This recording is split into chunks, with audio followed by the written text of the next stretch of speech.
gentlemen, good evening. Please take a seat. Welcome to the Baltimore County Planning Board public hearing on the 2020 CZMP rezoning request within the 1st Councilmatic District. My name is Scott Phillips, and I'm the chairman of the Planning Board. The other members will now introduce themselves, beginning on my far left.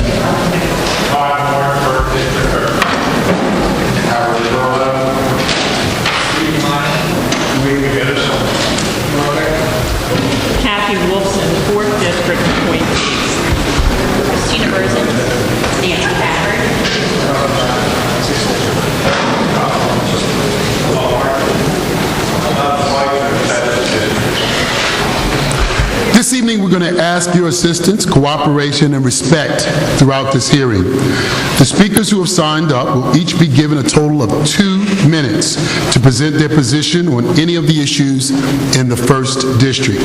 If you wish to speak and have not signed up, the registration will be open for another 15 minutes. This is how we're going to do this evening. I will call 3 speakers at a time and ask that you come forward and please take a seat near the podium so that you will be ready to make your presentation. Please begin by clearly stating your name, the organization, if you're representing an organization, the issue number, as well as your exact position on this issue. We ask that the audience refrain from making comments, positive or negative, or displays of any kind while others are speaking. The Planning Board will utilize a visual electronic timer for the speakers. This will help the speakers utilize their 2 minutes efficiently and ensure we have enough time for all of the interested parties to address the Planning Board. If you have a large group present to support your community or your organization's position, the Planning Board requests that you have everyone stand in support as a few speakers state the reason for your position rather than all of the members of your organization providing repetitive comments. I'm going to say this one again. We're asking that you have a few speakers state the reason for your position rather than having all of the members of your organization provide repetitive comments. We will take note. If you have 50 people stand up on an issue, believe me, we will take note. Everyone registered will be given an opportunity to speak. However, the Planning Board reserves the right to further limit repetitive comments and presentations. In lieu of or in addition to your testimony, written comments may be presented to the planning staff table. Following the completion of our 7 hearings in March, the Planning Board will review the issues and relevant information and make our recommendations to the County Council. The Planning Board schedule is posted on the Department of Planning's website. The County Council will then hold its own public hearings during the month of June with a scheduled vote, a final vote, on August the 25th, 2020 at 6 p.m. Thank you for your attendance, cooperation, and respect. Again, remember to please begin clearly stating your name, your organization, the issue number, as well as your precise position on the issue. Thank you very much, and we shall begin.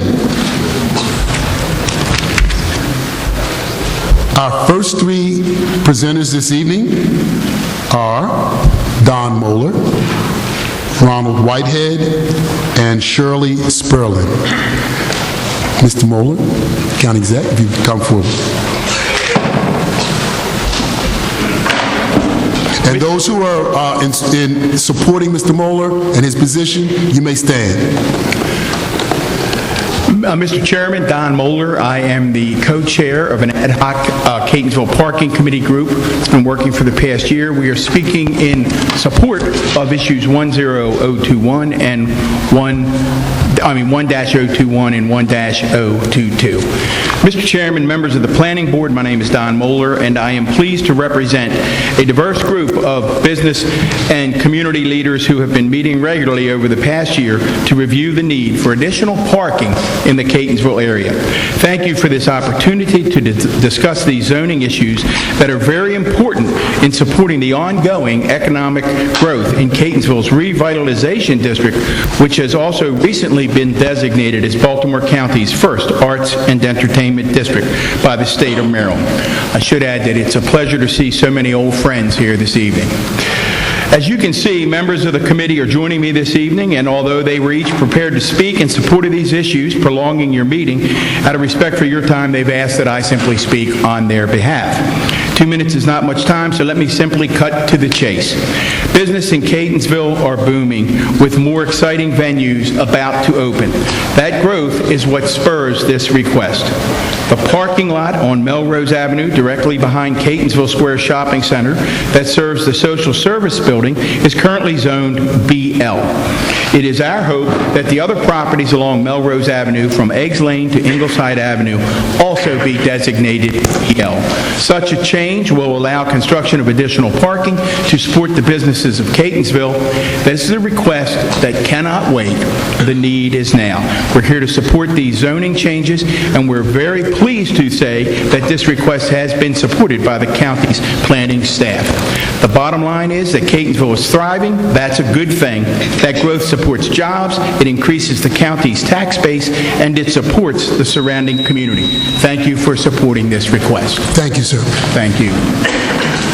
Our next speaker, Ronald Whitehead. Good evening. My name is Ron Whitehead. I'm president of Riverview Community Association, and I'm here for issue 1-013 and 1-012. Royal Farms' request for a zoning change is not in the best interest for the communities of Lansdowne, Riverview, Ryerson Circle, and Holland Station. A new store is not needed. We have 2 new stores within 1 mile of this site. And with Route 695 an 1/8 mile away, additional traffic to this area is unacceptable, especially along Hemisphere and Hollands Ferry roads. With Riverview Elementary School and Kessler Park Senior Center along this route. Excuse me, sir, can you talk directly into the mic? Say again, sir? Can you talk directly into the mic? We're having a hard time hearing you. And we'll give you another 30 seconds there. Go right ahead. Would you like me to start over? No, go right from there. Okay. For more than 20 years, the Riverview Community Association has been complaining about heavy truck traffic through the community to no avail.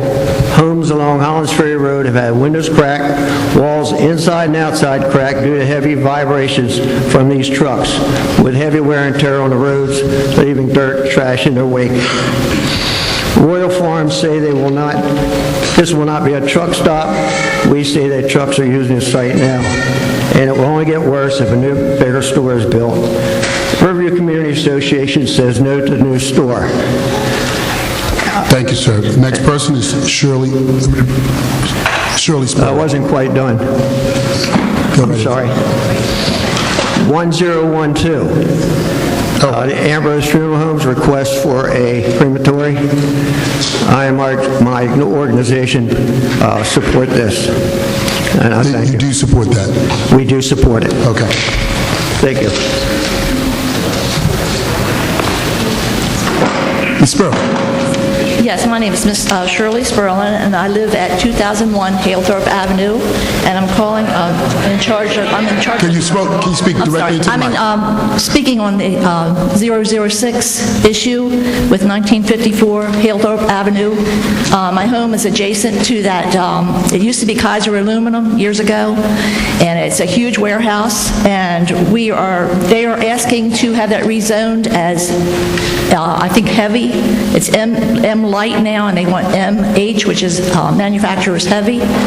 And I just wanted to let you know that we've been there. I've been there 41 years on that street, and this has happened before. And we had fought for it and got it changed to the light, and now they're trying to change it back again. And we've had damage to our homes. The noise is really heavy at nighttime. All hours, they run 3 shifts usually, and all hours of the night you hear banging, and it vibrates your home. We've got foundation cracks on our homes there because of that. And also the pipes in the street are way stressed, okay? We've had water main breaks there all the time because of the heavy traffic.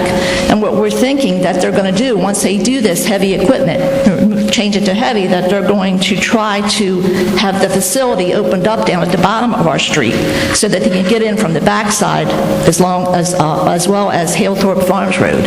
And we are trying to avoid that because we had that before, and it was heavy tractor trailers running down a small residential street. You park on one side, you only have one lane basically to go up and down, okay? And we've been fighting with the noise. We have the trains right there from Hollis Ferry Road, and that's loud enough, but they're not going constantly, working. And we have the airport. BWI is constantly changing their flight patterns, so they're going over our houses also.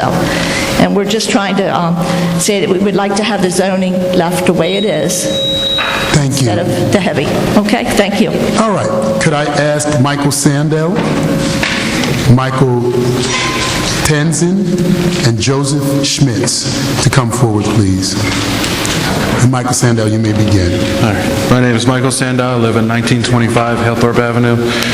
Speaking on issue 1-006 against the zoning request. I'm not going to repeat what Shirley has already said, but I want to add that the heavy equipment, if they use the Halethorpe Avenue, in the past they've damaged the water main, so it's constantly having to repair the water main breaks. There was a fencing company that just moved from the top of the street. When they would get their tractor trailer deliveries, they would block the entire street. So if you change this zoning, they're going to block the street again with the bigger trucks. The buildings on the lot there are already in violation of the setback requirements for the light manufacturing. The extra dust and pollution I'm worrying about because I have a special needs son at home, and so I definitely worry about extra dust and pollution from the heavy manufacturing because it could definitely destroy the quality of life in an entire neighborhood.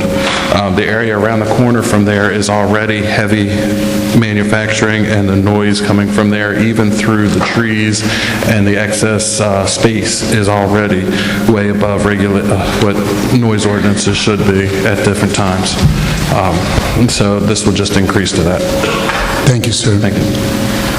Joseph Schmitz? No, I'm sorry. Did I get that right? Michael Tanzin, yes. Mike Tanzin, Esquire, for the property owner, Joseph Schmitz, who will speak next. This is about 5814 Windsor Mill Road, which is your issue 1-024. You'll see it's a planning board request, which we support, exactly as the planning board has requested it. This property, according to SStat Real Property, the buildings on it were erected in 1937, before the 45 and 55 zoning regs were adopted in Baltimore County. Subsequently, it's always been used as a service garage. In 1937, one of the buildings adjacent was a bar, and then there were a couple residences on the property. Ever since it was rezoned BL in the front, which is where the service garage is, fronting Windsor Mill Road, it stayed that way until 2004. In that year, with no notice to the property owner, it got rezoned on the CZMP to straight DR. And we are back with a request to the planning board member who inserted the issue to request that it be BM on the, BR on the front and DR 5.5 on the rear. What is interesting about this property is that the service garage has served and continues to serve as now a minority business servicing cars and trucks from near and far, and has been patronized for decades in the community, has not been a problem in the community, antedates anything else that was built since the 1960s, and is surrounded on three sides by cemeteries. So you probably won't hear any protest from them. We ask you to consider the planning board request. We have met with the county. Thank you, Mr. Tanzin. All right. Mr. Schmitz. Issue is 1-024. Good evening, Mr. Chairman, members of the Planning Board. My name is Joseph Schmitz, and I purchased the 5814 Windsor Mill Road in 2003 as Windsor Mill LLC for $175,000, then zoned as BL. As the properties were built out in 1937 as 2 gas pump service garage, a bar, and several residences, I've since spent substantial additional sums to upgrade the properties, providing lighting, fully rehabbing the 2-bay service garage building. I'm in the process of rehabbing the residence building for future rental later this year. I grew up in this general area many decades ago and have some other commercial properties on Gwynn Oak and on Alta Vista Avenue, which have provided business opportunities and residential rentals for business and residential tenants of this community. Service Garage has been an asset to the community, providing car services and repairs to the community since 1937 through the present. I respectfully request the Planning Board recommend to the Council approval of BR and DR zoning as requested in the CZMP issue. Thank you and good evening. Thank you, Mr. Schmitz. The next 3 individuals, Kirk Bauer, John Cross, and John Parker.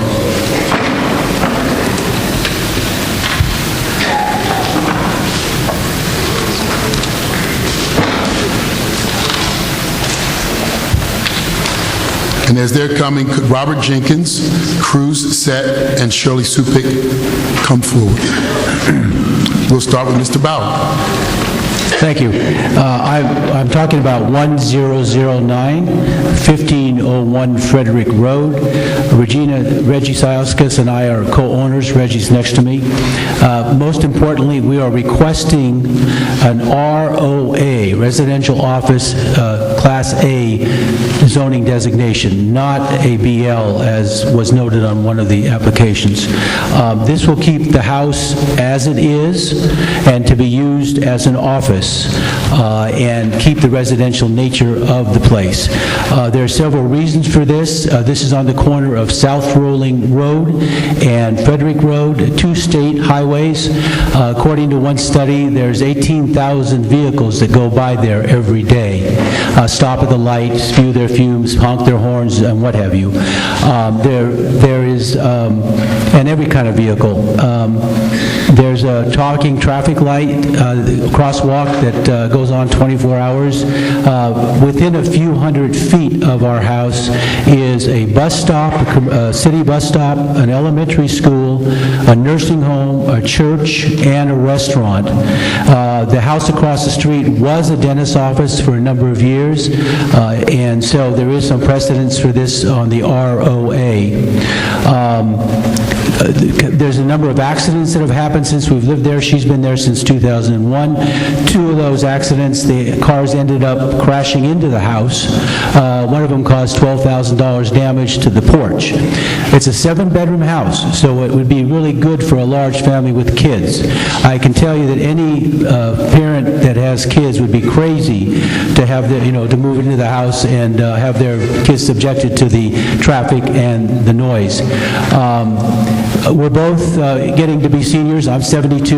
I'm an amputee from Vietnam, serving in the Army there, and we may have to sell the house, although we'd like to stay in it for a while. So in that case, we'd like to have the house be designated as an office so that it would be more sellable. Thank you, Mr. Thank you. 1009, John Cross. Hey, good evening. My name is John Cross. I live at 1405 Frederick Road. I'm here to talk about 1-009, and I'm 1 block east of Mr. Bauer's house, and I've talked to my neighbors about this issue on my block, and everybody supports their decision or their attempt to rezone the house. And so I'm just here to speak in support of my neighbor and fellow veteran. Thank you very much. Thank you, Mr. Cross. Mr. Parker. Hi, good evening. My name's John Parker. I'm here for zoning issue 1-009. I'm a neighbor of Kirk Bauer, of the guy behind me. I've lived there for 54 years. I endorsed this zoning change. I know there's a lot of traffic, but I see no threat to anything, so I quite support it. Thank you. Thank you, sir. Robert Jenkins. Robert Jenkins. Good evening. Robert Jenkins, 439 Paradise Avenue, Catonsville, issue 1005. The real estate developer has filed for a zoning change on property that he does not own. This is my particular property. I've spent a lot of money, especially the last 2 years, improving my home, and I have to protest. Thank you. So that was against, Sir, I'm sorry, I'm deaf. so your position is you are not supporting 1005? Okay, thank you.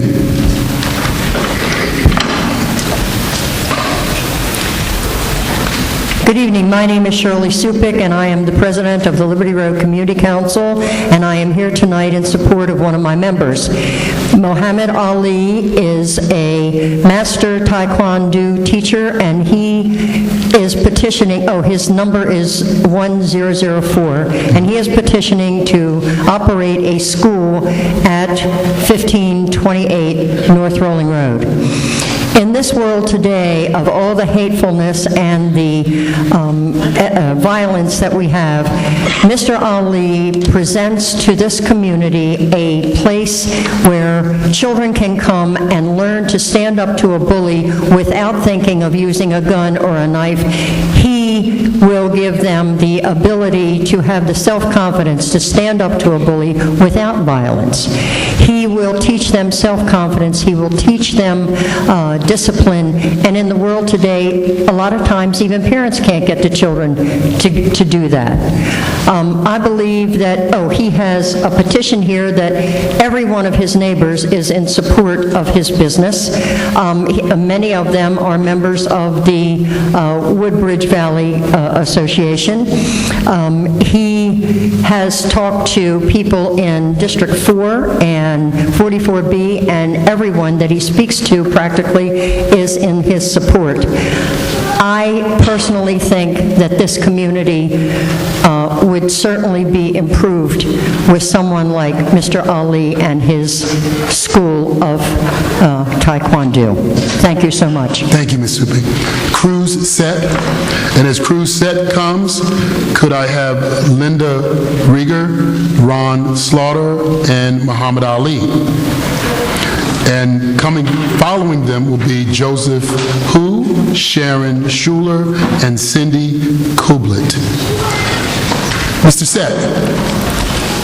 Hello all, my name is Seth Cruz. I live in 120 Mellor Avenue. I am here to speak on issue 1-007, and my position is I'm in favor of the zoning change, and I'll explain why.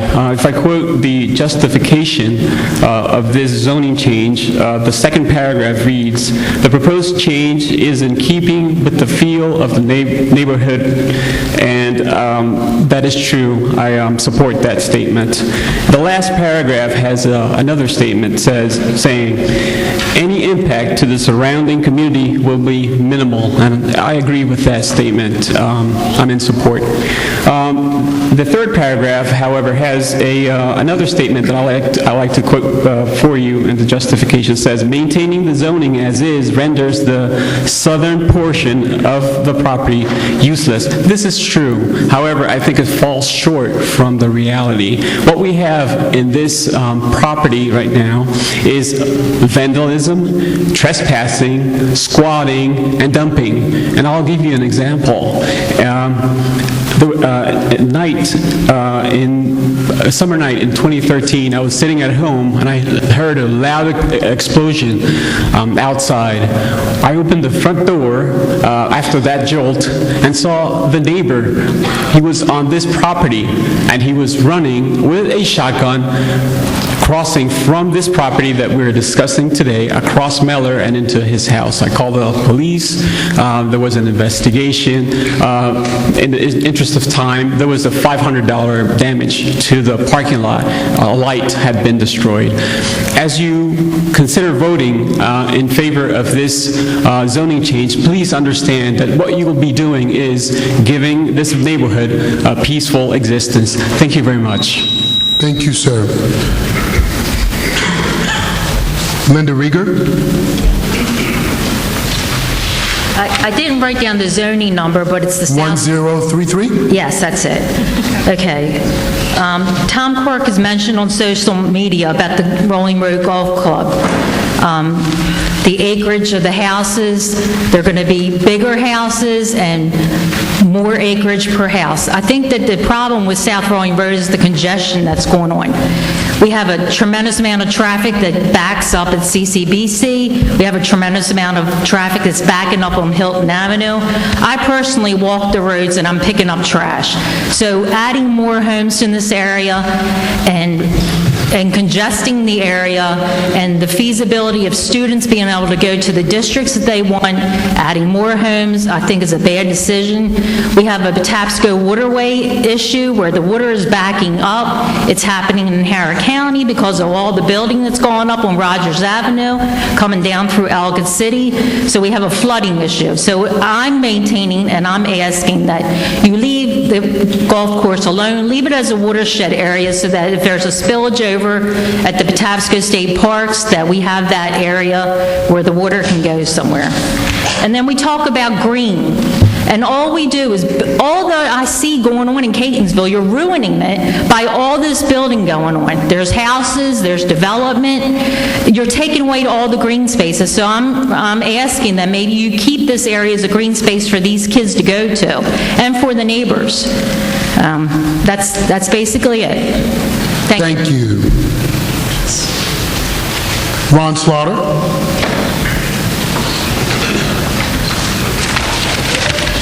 Good evening. My name is Ron Sauter. I'm Vice President of Real Estate for Martin's Catering here in Woodlawn.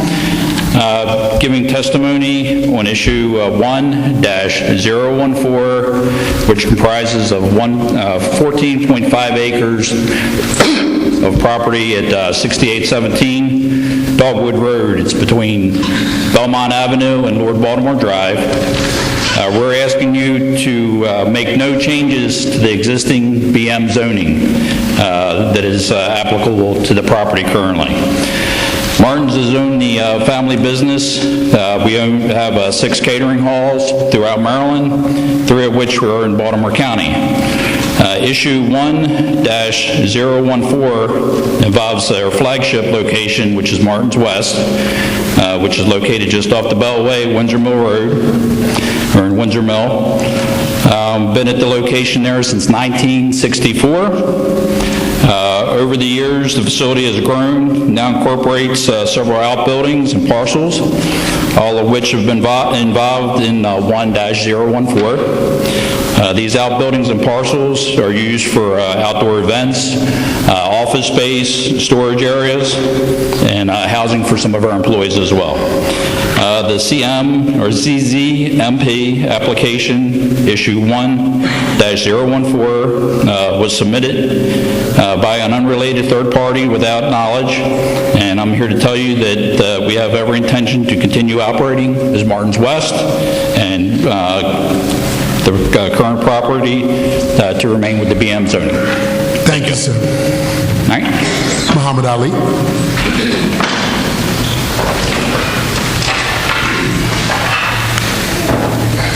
Good evening, ladies and gentlemen. My name is Muhammad Ali, and I have been teaching Taekwondo for over 40 years. It is my wish to continue to teach at 1528 North Rolling Road, Catonsville, teaching children not only to skill, but shaping their mind and bodies, and self-worth, self-confidence, and respect for themselves and others is a real honor to me. I will teach them they can stand up to bully without the violence, and I teach ladies to protect themselves as well. I believe today my school is needed more than ever. I have petitions signed from all of the neighbors from the Woodbridge Valley that surround me and many others. I have the blessing of the Grace Bible Baptist Church at 1518 North Rolling Road. Some people in District 4 and District 1 and 44B. I am asking you please to grant my application for zoning change so I can open my school. Thank you. Thank you.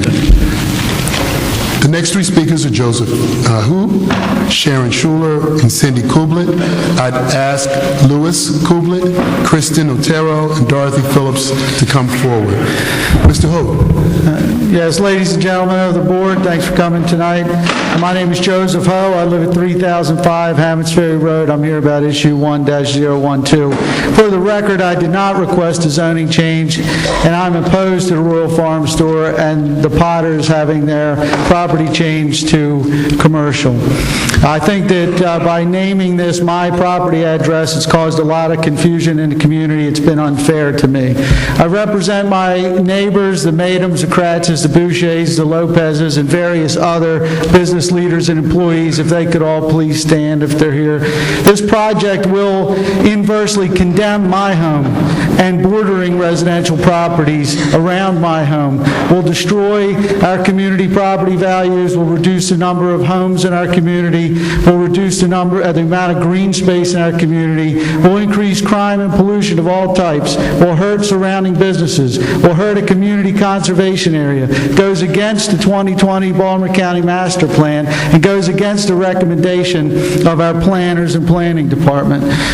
The question that I have for our community members and you honorable folks up there is just ask yourselves these questions. Do you want more traffic accidents in Lansdowne? Do you want more crime in Lansdowne? Do you want our property values to fall? Do you want less home ownership? Do you want more pollution, trash, noise, and light pollution? Do you want more risk of fuel spills and toxic fumes coming into our yards like they do now? Do you want more runoff and flooding? Do you want to give big business the right to harm our communities? If you answered no to any of these questions, then you don't want this project. I am solidly opposed to this. Solidly. Please, this has damaged my family and relationships that I've had irreparably with the Potters in my family. Don't let it ruin my home. Thank you, Mr. Hu. Sharon Schuler. I'm Sharon Schuler. I live at 117 Ingleside Avenue, and the issues I'm speaking about are 1021 and 1022. My name is Sharon Schuler, and I've been a resident of 117 Ingleside Avenue for over 20 years, along with my husband, Thomas R. Schuler, who is the Executive Director of the Chesapeake Stormwater Network and the Stormwater Coordinator for the U.S. EPA Chesapeake Bay Program. And the reason I mention that will become apparent. This property is a registered Baltimore County historic property. We respectfully request that zoning issues 1021 and 1022 to convert currently RO properties to a BL designation be rejected by the Planning Board. The subject properties on Melrose Avenue, Ingleside Avenue, and Eggies Lane are located at the extreme headwaters of the Patapsco River. After a storm, runoff from this area travels through Catonsville and down the Bull Branch for several miles before discharging to the Patapsco River. Runoff reaches the river in 2 hours or less, depending on the intensity of the rainfall. The pollutants in the stormwater runoff are then delivered to the Chesapeake Bay a few days later. Developed in residential areas in the immediate vicinity of the properties in issues 1021 and 1022 are already exposed to a higher risk of urban flash flooding. Multiple properties have suffered damages in recent years due to flooded basements and backyard and roadway flooding, especially after the construction of the existing parking lot on Melrose Avenue. The area is especially vulnerable to flooding for 4 reasons: the lack of modern curb and gutters, ineffective regional detention pond, the runoff produced from the current parking lot, and ancient highly constricted culverts. Adding multiple impervious surfaces to our neighborhood means that our historic flooding problems will only grow worse over time. A comprehensive parking demand study is also needed to determine how much the proposed zoning change will impact this neighborhood. While we applaud the new Arts and Entertainment District, the general redevelopment of Catonsville, and arrival of exciting restaurants, this new way of development just needs to be studied further. Thank you, Ms. Schuler. Cindy Kublet. And once again, Louis Kublet, Kristen Otero, Dorothy Phillips, and please step forward, Tim Potter, Stephanie Andrews, and Ross Mark. Ms. Kublet, go right ahead. My name is Cindy Kubiat. I'm here to oppose 1007. You said to oppose? Oppose. Propose. Okay. Oppose, absolutely. The residents of the properties adjacent to this proposed rezoning have prepared a document for this meeting, which we've given you. We contest the numerous misleading, factually inaccurate, and false statements and assertions declared in justification for this zoning. And I'll just talk about one of them. The very first one was that the zoning would be with the feel of the neighborhood, trying to state that the eastern side of Miller Avenue is all commercial. The eastern side of Miller Avenue, starting at Bloomingdale, where the shops from Miller are, you drive 1/10 of a mile and you hit wooded greenway. It's Baltimore County property. You drive a little bit further and you hit the Short Line Trail. A little bit further and you hit Westerly resident apartments. And then it ends at Miller and Bloomsbury with a single-family home. So clearly this is not residential. This property was studied back in the Catonsville 2000 community plan. It was referred to as Area 3, and the recommendation at that point in time, two of the recommendations, would be for the property to improve the orderliness of its use and the parking that occurs at its use. And the level 2 recommendation was that if the property were to ever be abandoned, the clearance, that it would be turned back to residential. There's a lot of vacancies in this property currently, and what they're proposing to do is extend the BM zoning down what used to be a service driveway, which they have now enclosed and are using as a non-conforming use for a construction parking lot. Thank you. Ms. Kubiak. Mr. Lewis Kubiak? Good evening, Louis Kubiak, 116 Miller Avenue, and I'm speaking on 1-007, and I am against. I will speak to this property's non-conforming use. I have lived at 116 Miller Avenue for 45 years, and I would say probably in the last 25 years, maybe a little more, the property in question has had non-conforming use.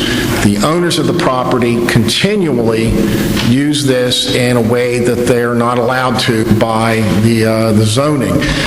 The neighbors along Miller Avenue have contacted code enforcement numerous times, and the owners of the property will tidy up and sort of tighten up on their use of it, but continually it goes back to non-conforming use.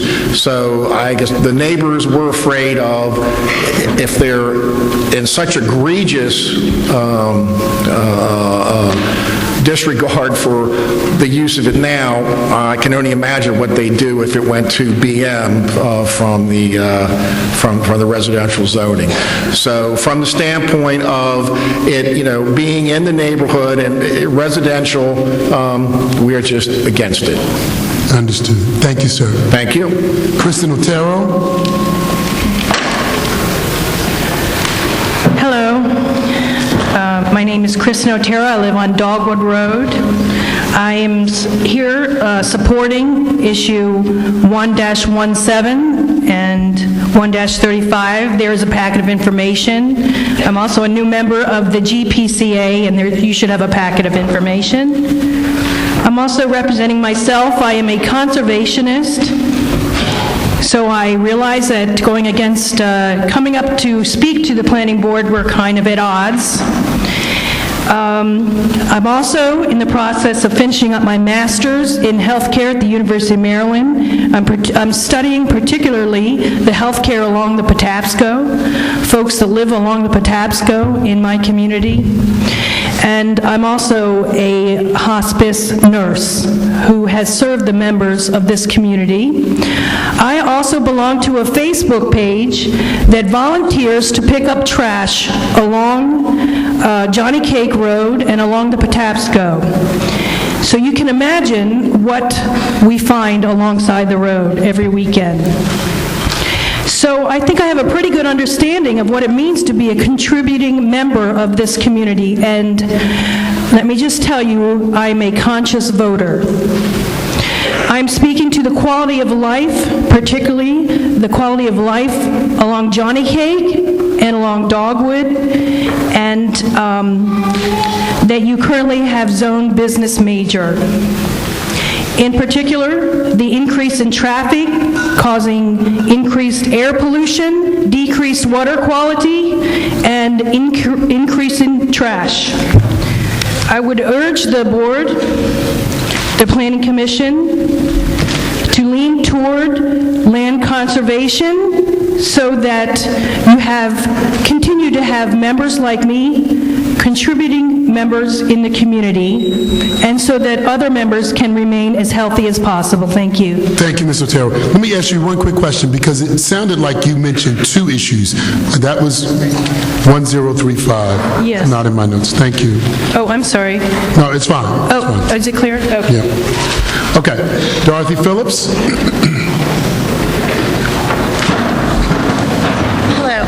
I'm Dorothy Phillips. I live at 14 Fusting Avenue. I'm here with a bunch of our residents in the area. I also am a big fan of all the restaurants on Main Street. So I'm here to bring a voice, and that voice has not really been brought to this 1.7... Which issue? I'm sorry, it's 22. We are against it right now. It's 1.7 acres of property moving from RO to BL. This actually came from a business group that acquired two of the smallest lots. That's just 1/5 of the proposed 1-22 issue area. And the original property owners who live there and have homes there, they did not request this.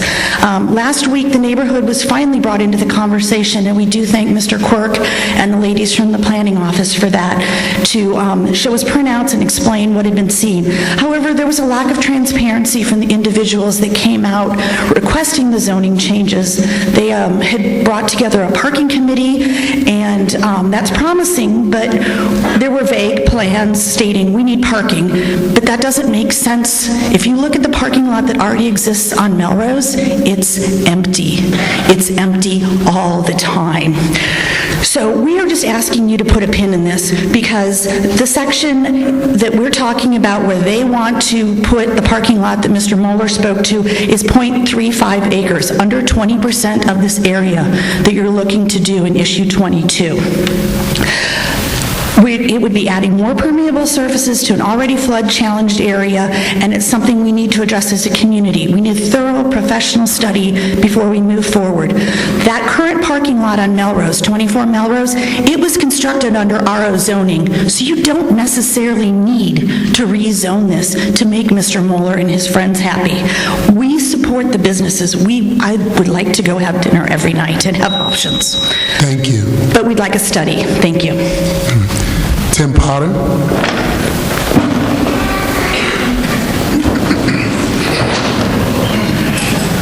Hello, I'm Tim Potter, speaking on issue 1-012. I'm here to present my views why I believe we should embrace the proposed renovated Royal Farm in Lansdowne. I would like to clear up some misconceptions about this proposed development that have been published on social media. Social media refers to this proposed renovation as a 24/7 truck stop. It cannot be a truck stop. There's no dedicated high-flow diesel pumps at this station per the posted plans. On social media, it's stated that this project will make our residential community smaller. Only 2 residential properties are involved. There are a total of 2 people living in these homes. This is insignificant compared to the economic benefits an expanded modern landscape business would bring. I believe that having a full-service Royal Farms at this location will be a benefit to the local residents by adding additional jobs at the store and services related to the maintenance. Another benefit to the local residents would be they'd be able to purchase less expensive gas in a convenient location. The plans for the renovated Royal Farm show 3 entrances and exits. This would reduce congestion at the intersection of Hollins and Hammonds Ferry Road. Lansdowne residents would not have to compete with that flow on Hollins Ferry Road in order to access the facility. Currently, there is only one way in and out of the farm store parking lot. Crime and safety should be a consideration. The current farm store gets robbed several times a year, endangering employees and customers. For those that reside on Randall, Baltimore, 5th, 4th, 3rd, and Washington Avenues, are you aware on December 23rd, the farm store was robbed at gunpoint? The escape route was through my mom's property down down either Randall or Baltimore Avenue. Police searched my mother's property and did not find the weapon. That means the thief went that route with weapon in hand. We were lucky no one on that area was taking out their trash or walking their dog and was not accosted. Thieves do not like witnesses. Finally, one has to decide when coming off the Beltway, do you want to see a 7-Eleven gas station, a small outdated farm store, 2 residential properties, a towing yard, or do you want to see a professionally landscaped convenience store that would benefit the community? I prefer the latter because I believe it would enhance the values of residential properties in Lansdowne and Riverview communities. If you Thank you, sir. Thank you. The next 3 speakers are Stephanie Andrews, Ross Mark, Jamie Bridges. And I'd ask Stephen Kopp, Stephen Imperi, and Maureen Porter to come forward. Ms. Andrews. Hello, my name is Stephanie Andrews, and I'm asking you to support issue 1-012. I am a proud resident of 21227. My family has made up the fabric of the Lansdowne community for over 100 years. Keeping the tradition and vibrancy of this community is of paramount importance, which is why I am in favor of the proposed rezoning. This community is made up of hardworking, dedicated people who deserve all the benefits of a thriving local economy. This is what the proposed rezoning and subsequent development brings. This project will create positive economic impact to the residents of that community. More residents want to stay and invest their time and hard-earned money here. We don't need to leave in search of basic needs or amenities. Other businesses then follow suit, creating a snowball effect that introduces additional capital into the community.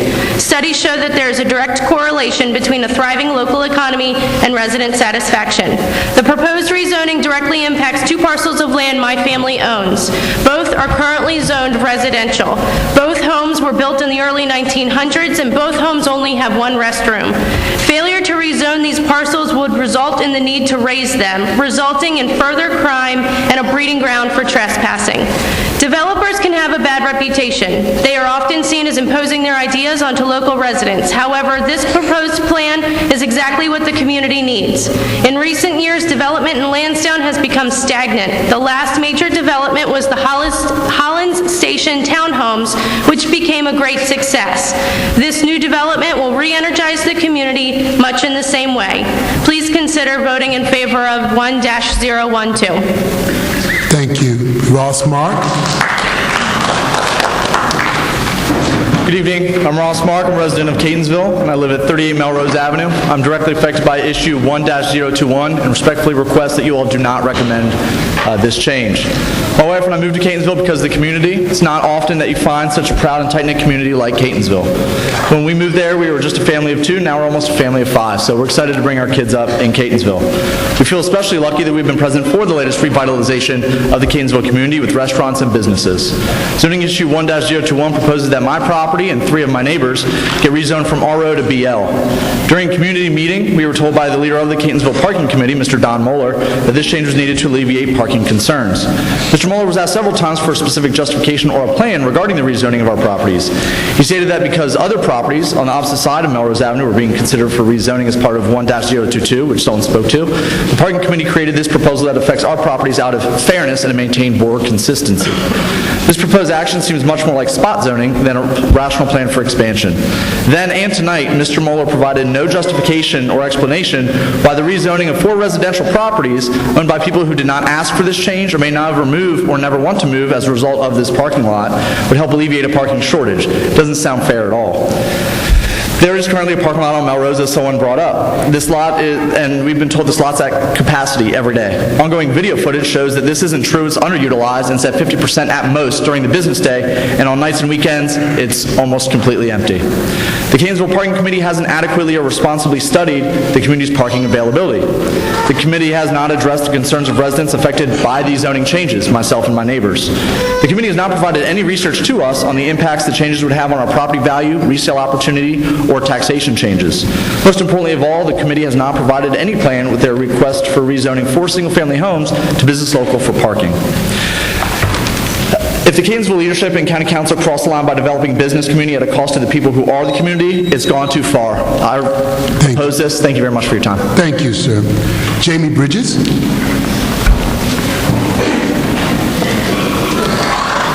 Good evening, residents and members of the board.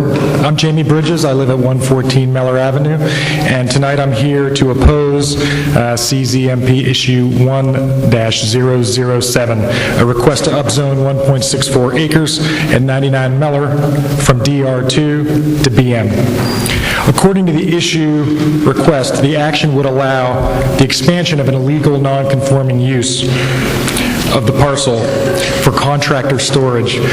Contractor storage is kind of a junkyard, and such use has impacted and would continue to impact the residents. But the reason I wanted to address you all is because it would also impact the use of the public.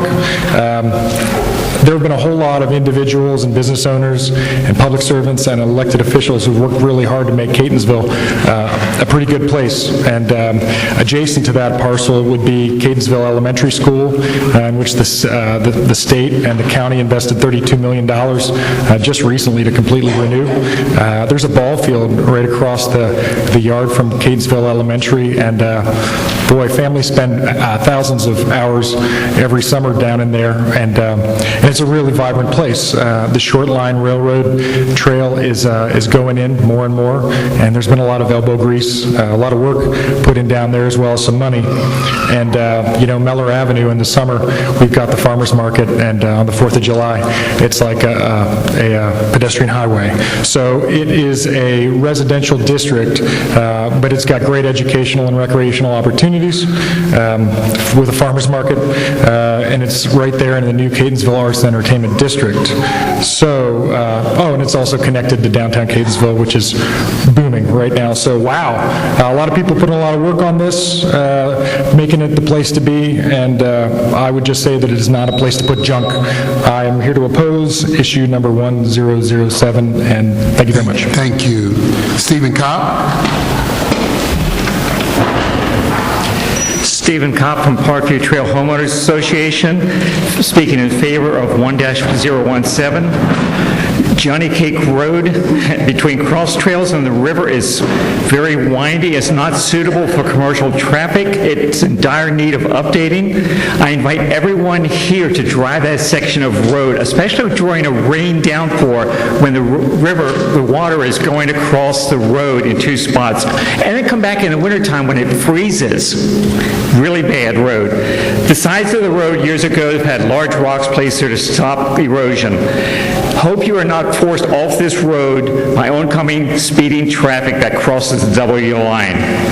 On occasion, Patapsco River floods its banks. Unlike Howard County, Baltimore County has no indications warning of the flood in that area. So when you reach the river, you find you have to turn around and then go down to Route 40. Stop sign at Patapsco River is a major problem. During rush hour, you have 20-plus cars waiting on Johnny Cake Road to turn left.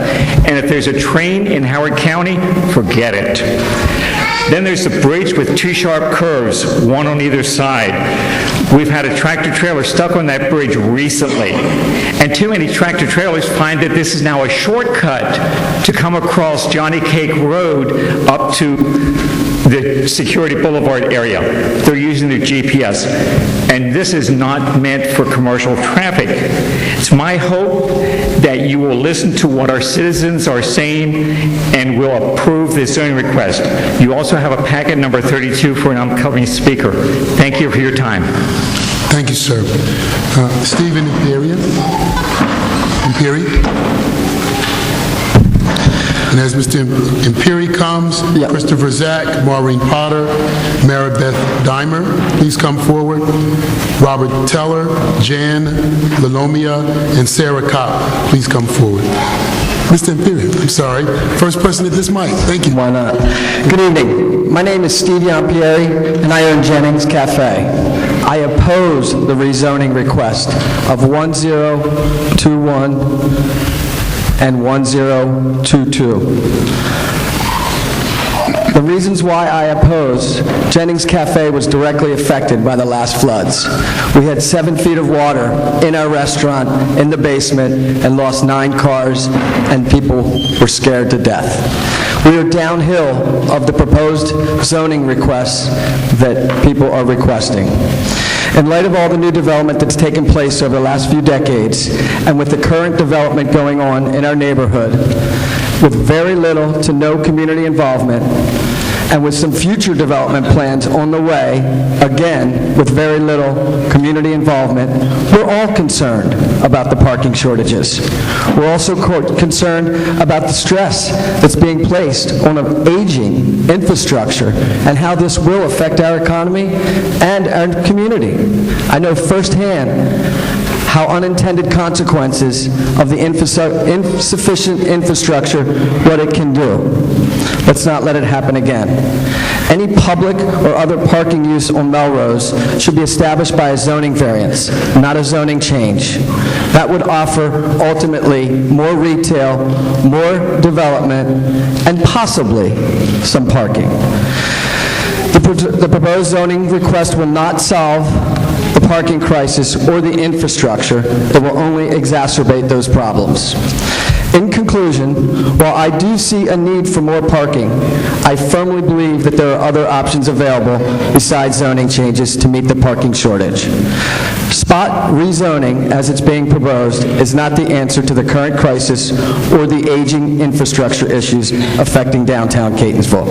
Therefore, I am opposed to the rezoning request as presented. Thank you, Mr. MP. Christopher Zach. Relay Historic District members, please rise.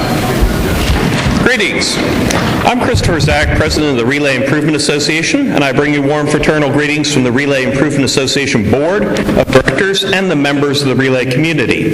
I'm here tonight to speak on behalf of zoning change 1-019, designed to reduce the patchwork of zoning values in the Relay Historic District to a uniform DR2 level.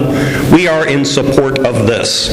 Bit of history. The town of Relay was founded in the 1830s. It was a midpoint between Baltimore and Ellicott City. It was the first railroad in the country, and to be quite honest, it was called Relay because they changed the horses there. So around the horse-changing facility came a town. Many houses were built. During the Civil War, it was a key point where the Union Army was protecting the Patapsco River, which is quite fascinating, the Thompson Viaduct. We have a lot of history. In 1996, Relay was designated as a historic district in Baltimore County, and it's great. It's also a big reason why Diageo kept their buildings and focused so heavily on the history of the Relay community when they built the Guinness Brewery. However, we have a problem. The zoning in Relay continues to be a patchwork of values ranging from 5.5 down to 2. In addition, high levels of interest in a historical property prompted the membership to ask about current zoning situation. Zoning department sent someone to do a presentation. Relay based on that, we had a special meeting in July of 2019. And during that meeting, a unanimous vote of over 70 members tasked the board to find a solution for this. We have thus decided to put forth the zoning change. We have updated the members in September and November of 2019 with approval from the membership. We believe this change will protect the community from development, prevent houses from demolition by neglect, and by standardizing zoning across the district, it will reduce confusion on the part of buyers, sellers, and brokers who may be misled into thinking high-density development is an acceptable practice. Thank you. Thank you, Mr. Zach. Good evening. Maureen Potter. Hello. Lansdowne has an opportunity to get a brand-new business, not a brand-new business, but a brand-new building, which would enrich both the business community and residential community, which Lansdowne can use all the sprucing up it can get. We're always saying, Lansdowne is always saying, you know, we need money, we need help. Well, this is a prime example. Royal Farms would foot the whole bill. To me, it's a no-brainer. Why wouldn't Lansdowne embrace this opportunity? And to the people gathered here, I ask you one question. Why is Joe Ho so bent on not improving our community? I think there are other motives at play here, and I urge you to take a closer look at the whole situation, because I feel like some things aren't being brought to light. Board, is it possible to ask Joe a question? No, it is not. but Okay, thank you very much. Not a problem. And that was on 1012, and that was in support. Meredith Dimer, Robert Teller, Jan Lalomia, to be followed by Sarah Kopp, Robert Ho, and Charles Springer. For those who are speaking on 1017, if there are no additional or new comments, I'd ask you can come up, just state your name, and once again say your position. We've had a number of people speaking on 1017, and we see you. Okay? Okay. All right. My name is Maribeth Deemer. I am part of the GPCA, and we are saying we are in support of the petition that was submitted for 017 and 35. All of our comments pertain to those two issues. The current zoning for the lots in question are BM, IM, OT, and DR3. It allows for moderate to major commercial and industrial use. Glasses. Our request is to keep the DR3 zoning for residential and add the RC6 designation. The RC6 designation, rural conservation and residential, allows for greater protection of the resources in the area. The sites that are under the petition are near the vicinity of Patapsco State Park, which supports residential use rather than commercial. The current zoning has not been utilized since its existence 12 years ago. As you will hear later, there is ample space available towards the Liberty Road Security Mall space for commercial use. The Planning Department agrees that the zoning request is consistent with the master plan. Just quickly, a brief saying the vision of the master plan is to create, maintain safe and sustainable communities to achieve a sensible balance of economy, equity, and environment for people to reside, work, pursue careers, raise family, and enjoy the amenities in Baltimore County, Maryland. However, we support that. However, the staff has also said that they do not support our request because the current master plan does not align with current Baltimore County goals, land use and growth management, as well as resource protection. Thank you. Robert Teller. And once again, just asking you if you're going to repeat. We move on. Okay. My name is Bob Teller. I'm chairman of the Small Watershed Community Committee for the GPCA, and I also support 017 and 35. Our committee was formed approximately 4 years ago after the release of the county's Small Watershed Action Plan. The action part of the plan encouraged community committees to form for education, intervention, and coordination with county watershed efforts. Real quickly, the committee's accomplishments have included 3 major stream cleanups with over 3 tons of trash removed. We provide speakers, publish a monthly article in our newsletter, created a web page, and we network with other organizations. But our greatest accomplishment has been in a water quality monitoring of 3 streams or 3 watersheds. These streams are monitored every 4 weeks for salinity, pH, nitrates, phosphates, and 3 other parameters. And depending on the stream or the particular time, we have using the county EPS standards, our streams have been normal to fair for many parameters, but a number have been in the suspect or problem range. On this watershed committee and GPCA prefer lower density development and are aware that the county has committed to reduce stormwater runoff and mitigate the damage it does not only to natural areas, but also built-up areas such as building, flooding, and washouts. Thank you. Thank you. Jan Lomia.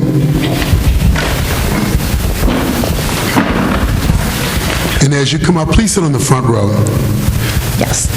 I'm Jan Lalomia, a member of the GPCA. I am standing in support of District 1017, which also applies to 135 as submitted. Mary Beth's, her final statement was that the new Baltimore County goals have not been made public, and there is space nearby. Hold on 1 second, ma'am. I want to make sure we can all hear you. You got this? I'm sorry. Okay, go right ahead. Okay. Mary Beth's her final portion of her statement is that the new Baltimore County goals have not been made public. There is space nearby that can be utilized by commercial zoning. Very good. Thank you. Thank you. Sarah Kopp. Sarah Kopp, Parkview Trail Homeowners Association. I speak in favor of the rezoning requested in issue 1-017.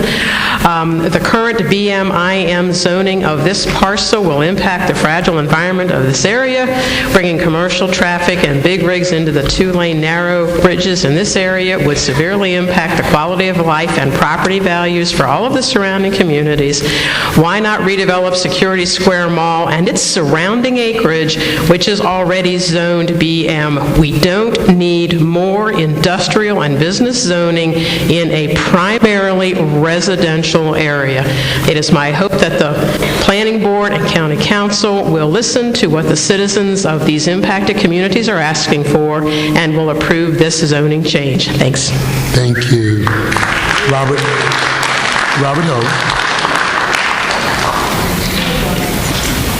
Robert Ho. Charles Springer, and next we'll have Charles Springer, Bettina Tebow, Barbara Warnock, and I'd ask Michael Lanish, Ernie Bailey, and Elizabeth Knox to come forward. Charles Springer. Good evening. My name is Charles Springer. I'm a member of the Board of Directors of the Woodbridge Valley Improvement and Civic Association, also known as the Association. And I'm here representing the Association concerning zoning change issue 1004. 1004 pertains to the property at 1528 North Rolling Road. And that address is currently a residence in Woodbridge Valley that is coveted by the declarations commonly known as the covenants that the association is empowered to enforce. The association most recently renewed these covenants in 2013 in the land records of Baltimore County. The covenants covering the property in question state that the buildings on this property shall be, and I quote, used for residential purposes only. Mr. Ali, which has already spoken, has recently met with me and other board members about why he is requesting a zoning change, 1004, to the property that his family currently resides. He explained that he would like to turn his residential property into a taekwondo studio that he certainly is obviously qualified to operate. And he has the dream of having his studio in his house. Our covenants could be interpreted to allow the association to approve using a Woodbridge Valley property as a martial arts school. However, the association does not support Mr. Ali's desire to turn Woodbridge Valley property zoned for a home into a properly zoned commercial business. The irony is that if this BLR zoning is granted, Mr. Ali will not be allowed to sleep on his own property. Hence, end of his dream. Thank you. Thank you. Bettina Tebow. Hi, good evening, everybody. Thank you for coming out and listening to us all tonight. I know it's an earful, but we appreciate your job that you do. My name is Bettina Tebow. I'm the president of the Greater Arbutus Business Association, and I'm here in support of issue 1-013. That's a property that there's a house on. They're requesting a zoning change so the house can be raised and the Ambrose Funeral Home can expand their parking. Parking is very tight in Arbutus. This is right next to the elementary school, so it's not going to impact any other existing neighbors. They own from the corner up to the elementary school. So I ask for your support on issue 1-013. And then on issue 1-011, I ask you to please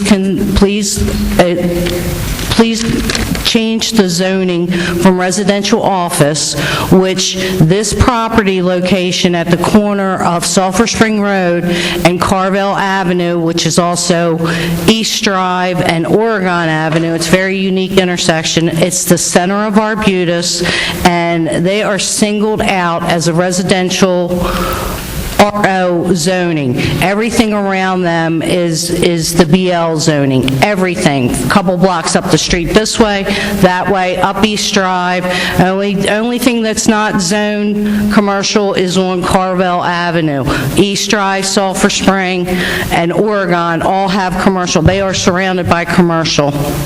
The stand, the location was also been commercial since the 20s, and local family, they do a good business, and they need to have an equal playing field to be able to expand their business and their operation at their current location when they're surrounded by business zoned other businesses. So thank you for your time. I appreciate it. Thank you, Ms. Tebow. Barbara Warnock. My name is Barbara Warnock, and I'm a member of GPCA, and I'm here to support issues 1-17 and 35. I was surprised and dismayed to read the response from the Baltimore County Planning Department, who said that they could not support the downzoning because it would not be consistent with Baltimore County future development plans. But to my knowledge, the public has not been made aware of any future development plans in that area. So I'm feeling like there's a lack of transparency here somewhere, and I'm hoping that's not the case, but it certainly looks like it. Thank you. Thank you, Ms. Warnock. Michael Lanish. And as Michael Lanish comes, followed by Ernie Bailey and Elizabeth Knox, I'd ask Zishan Zaffer, Carol Moorfield, and Gordon Rent to come forward. Mr. Lanish? Zishan. Lanasa? Is it Mike Lanasa? No, it's what I have, and it might be wrong. The Breadery? Yeah. Yep. Please come forward. And please state your name and the issue and who you represent. Sure. And how you and your position. My name is Mike Lanasa, owner of JML Properties and the Breadery. I'm for the position of the issue of 1-030. And really my role right here tonight is just try to give you a little information about the packet that I supplied. It shows some existing pictures for the parking lot. And I wanted to just have, so you could have a visualization. The basic history of the lot has been that this was a stage for the electric trolley cars that ran down to Ellicott City in the 40s, and then the county used the lot to put storage into Owella back in the early 80s as the operational lot where equipment and things were stored, just so you understand the capability that it has to be able to do that. I wanted to also just mention a few things. One, that this issue is in support of the Greater Owella Committee, which Jay is the president of. I also wanted to suggest or let you know that since we bought the property adjacent to it 13 years ago and opened the brewery in Baltimore County, we have seen a substantial amount of growth and usage of the trolley trail. It's really been a great community service, and young families that have moved into Owella are actually pulling into the trail. They're parking on this lot, and they're unloading their bikes and their kids, and they need a safe place to do it because Owella is a pretty windy road area, and they really have been parking on this area for over actually 25 years. We're just trying to get the zoning right for it. And that's pretty much all I have to say, and I thank you for your time. Thank you. Ernie Bailey? This is issue 1012? Yes. And additional information, sir? My name is Ernie Bailey. I'm the president of the Lansdowne Improvement Association. I've been the president for 8 years. We are here to propose, deny the zoning request. So typically, we're for small businesses all the time, so but on this case here, it's mainly, I don't want to repeat everything that Joe said, but it's a safety issue, an environmental issue. If you look at the way the traffic design is, there's going to be multiple accidents constantly, the way they want to wrap around the exit on Hammonds Ferry Road. So my proposal is not to accept this because our association denied it. Riverview has denied it. I get constant calls from everyone denying it. I've been the president for 8 years, and Mr. Potter has never come to my association meeting. And for him to say that Royal Farm is going to make Lansdowne perfect, it's not. We already have a Royal Farm in Lansdowne already. We also have within 1.2 or 3 miles radius, we have like 3 or 4 more. So I don't think we actually need any more Royal Farms. And I don't think his remarks about Lansdowne needs a handout. We don't need a handout from Catonsville. He does not even live in Lansdowne, so I don't know why he would say something like that. Actually, who benefits from this? Mr. Potter. Exactly. By him selling his property or getting it zoned differently, he's the one that's going to profit from it, not Lansdowne. The environmental part of the thing is, if we keep building and we keep putting asphalt, we're going to wind up like Ellicott City. Eventually, the water's going to keep rushing down there. There's stream beds there. There's all kind of stuff there. All that's going to go into the Patapsco River. And it's not right because it's going to flood there again. It's flooded there before. We've had Agnes. We've had David. Thank you very much. Elizabeth Knox?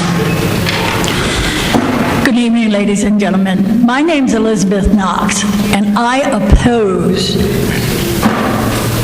1-012. By allowing Royal Farms to increase their program there at that area, there is going to be an effect on the Sunoco station, the 7-Eleven, the Circle K, the other gas station, and Victor's. These 3 properties have been in our area for a long time.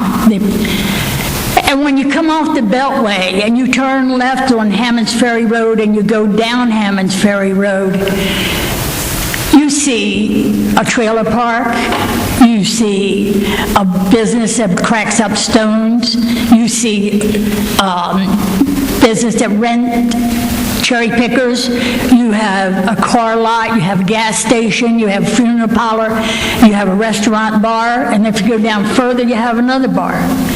We're surrounded by Royal Farms, Washington Boulevard, Lansdowne, Patapsco Avenue, and Hollands Ferry. The one that's there now has been there for many years, and there's nothing wrong with that. The kids in the neighborhood always walk down there to get whatever they like to have. I oppose the big company coming in and expanding that. It will take away from our uniqueness, and we are unique. It's an old railroad town, and people have been there for years. I'm a new baby. I've only been there for 27 years, but my friends have been born and raised there. So I think for the people of Lansdowne, and for myself, I need that country feeling. Well, I need that old-time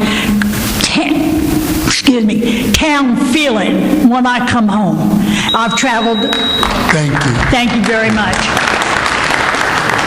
Zishan Zaffer, Carol Moorfield, Gordon Rent, to be followed by Barbara Warnock, William Scully, and Butch Oakman.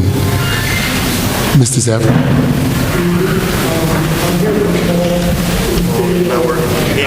Need to speak directly into the mic, or just come over here. Thank you. Good evening, dear respected board members. My name is Zishan Zafar. I'm here to ask the board members to vote in favor of 1-020. Property address is 6106 Old Frederick Road. We had asked for the similar zoning a few years back as well. I'm here to represent my father and my younger brother. I've been in 15 years of federal service, and I can only wish that my younger brother had the same skills and the tool set in his life that I had to succeed. Unfortunately, he's declared mentally disabled, and he's the one that my dad has been training for the business the past decade. They've been doing the same business in the same area for about 14 years. They used to rent something across the street for 7 years. They were forced out of the lease. They were forced to take the business right across the street. They've been renting for 2 years in the basement. It's a mom and pop shop. It's not a big business. It's a low traffic appointment-based business that my brother is finally fully capable of handling on his own. He has 2 small kids now. He's been married. He's been supporting his family through his business, and all we can do is try to support him. So we're not trying to open a big business.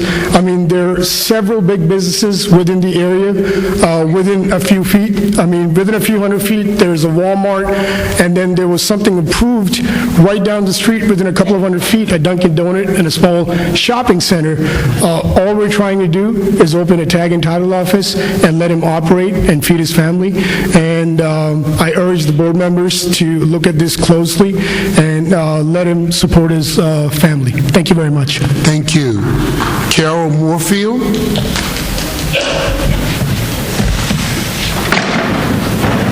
Hi, I'm Carol Moorfield, and I'm with GPCA.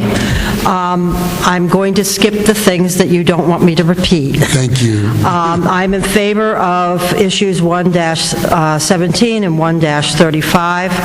I live at 7916 Dogwood Road, which is just down the hill from these properties.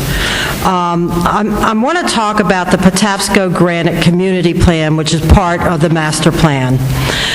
Basically, it was developed to promote stabilization of this area. The rural nature and character of this area can be undermined by development that's not in keeping with the character of the area, by the widening of the rural roads, by zoning that is too dense due to environmental features and constraints of the area, and the quality of the public schools. This is a direct quote. I'm not going to talk about the traffic. You've heard that. You know about it. The public schools in the area are already overcrowded. Chadwick Elementary School has an enrollment, this is as of September 30th, 2018, of 621 students. The state-rated capacity for the school is 408. Based on these numbers, Chadwick is 152% of the SRC. Students who live near Chadwick are also being sent over to Dogwood Elementary, which is also overcrowded.